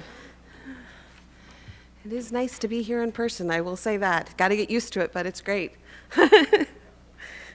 So this evening, since we've crossed over into that time frame, I am going to be speaking to you about the draft legislative priorities for 2023. So I'm going to start off. Oh, I always want to make sure the clicker's working. I'm hitting it, but it's not. I don't think it likes me, Tim. There we go. Thank you. So first off, in 2022, the legislative priorities that we set, including these items that you're seeing on the screen. And so when we go to build the next set of legislative priorities, a lot of times what we do is look at last year's, see what we had on the list, and compare that to the AWC 2023 legislative priorities to see where we're in sync with those concepts and make sure that, you know, are there any changes or additions that we need to make around that. In looking at that, what we realized is we had a lot of priorities on our list that were still consistent, but we needed to just modify them a little bit. So some of those areas are things like economic, and we also talked about recovery as well as economic development. And so we just changed that to economic development. We also fine-tuned some of the things around transportation enhancements, as well as the invest in local infrastructure. And we changed some of the language around workforce housing, so it's included in the description, but the title itself is housing availability, because that's a new terminology that's being used. So that's a lot of the modifications that we made, and again, they were very small, but they were to address what we saw as the current trends that we wanted to focus on. So the next steps that we're going to do is, if this is approved by council, the mayor's office will send these off to our legislative contacts to make them aware of our priorities. And then in addition to that, in some of the work that we've done this year on things like the I&I project with legislators and finding additional grant funding, what we've realized is that it's really great if we have something that's off the shelf, that's a quick document that talks to them. It stands out a little bit more when it's on the legislator's desk. You know, instead of seeing a letter, they see actual descriptions and images that really tie to that program. So we have about 2 to 3 projects that we're working on right now that will include a detailed item that we know we're working on trying to get funding for. And then we have that document available for grants or lobbying when the city administrator is talking to folks. He also has it. And so we're working on those with departments right now. So with that in mind, the recommended action is the motion to approve the draft legislative priorities so they can become our official priorities for 2023. And then that's it. So I want to thank you for your time and find out if you have any questions. Councilor Munns. Thank you. Sabrina, be sure to send this to AWC. Yes.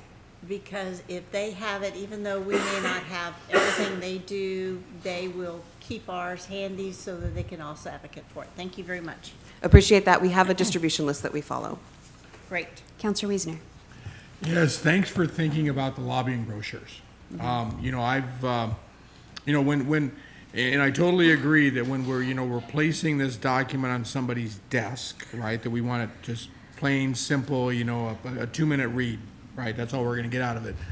But what I've always felt we lacked here was, now that we're going to be back, hopefully going down and having a face-to-face and a sit-down dinner with our legislators, is actually telling them what they could do within these categories, which projects they could help us with specific things, and that lobbying brochure is going to do that for us. So I want to be able to actually say, hey, protecting the AS Woodby, and here's a way you can help us do this with this specific item. And so I think that's a great idea because, again, we are switching back to that point where we are going to have that one-on-one.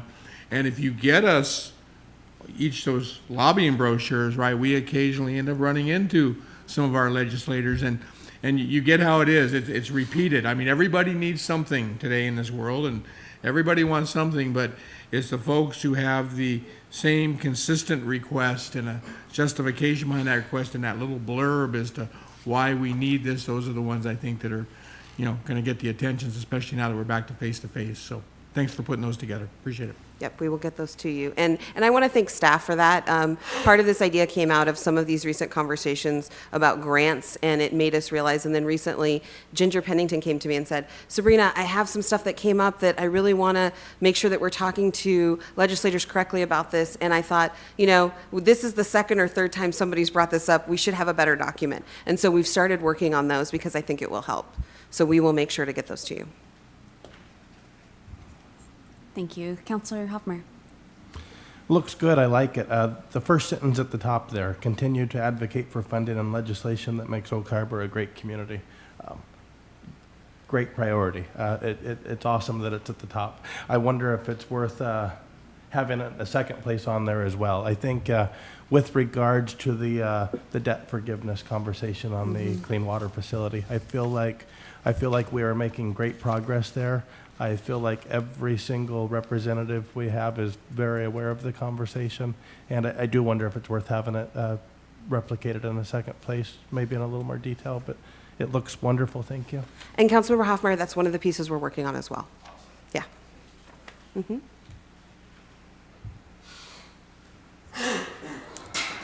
Any other council comments, questions?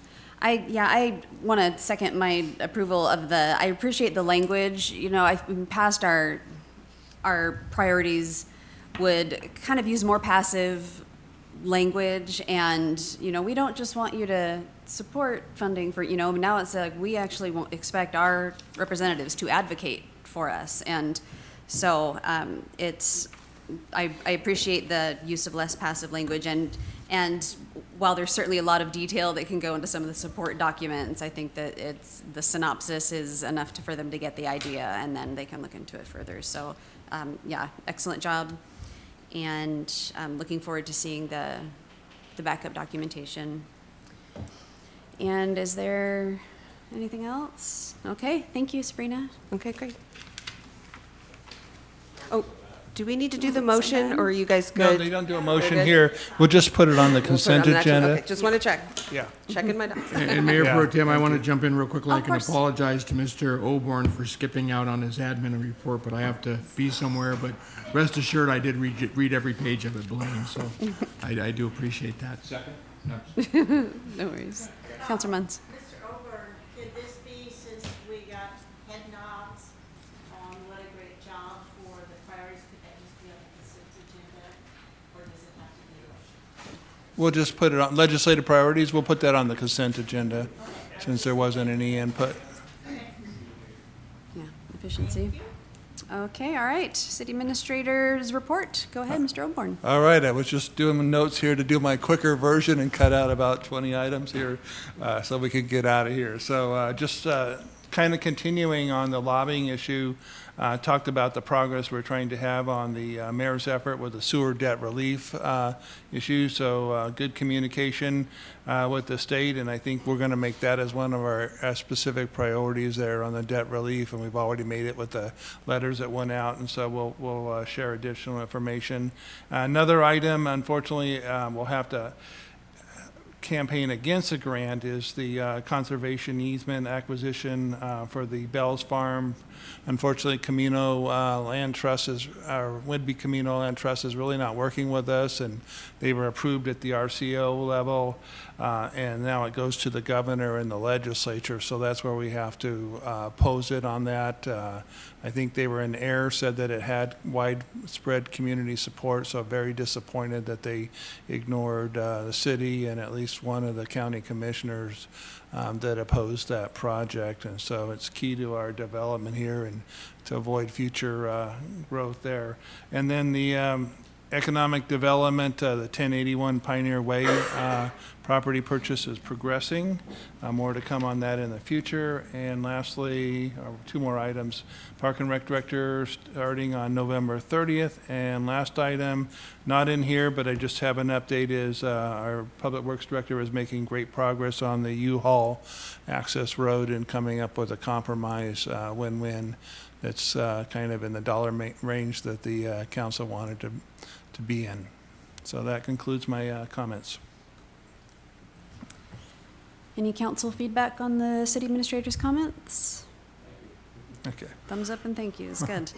Okay, so moving on before we adjourn, is there any other comments from council? Anything for the good of the order? Any future agenda topic requests? Go ahead, Councilor Evans. I just want to say that I think we had a really effective workshop today. I appreciate all the comments, and I think we did a good job today. So thank you all. Yeah, I concur. I appreciate everybody's enthusiasm and their passion, and I really appreciate your patience as I'm trying to keep track of how many times each person has spoken to make sure things stay even. So I really, I appreciate your patience with me and your understanding, and we have a real, I think, collaborative atmosphere, and everybody listened respectfully to everybody's points and waited their turn, and it's a pleasure to be here. Yeah. All right, anything else? Good of the order? All right, we are adjourned. Thank you so much. Enjoy your evening.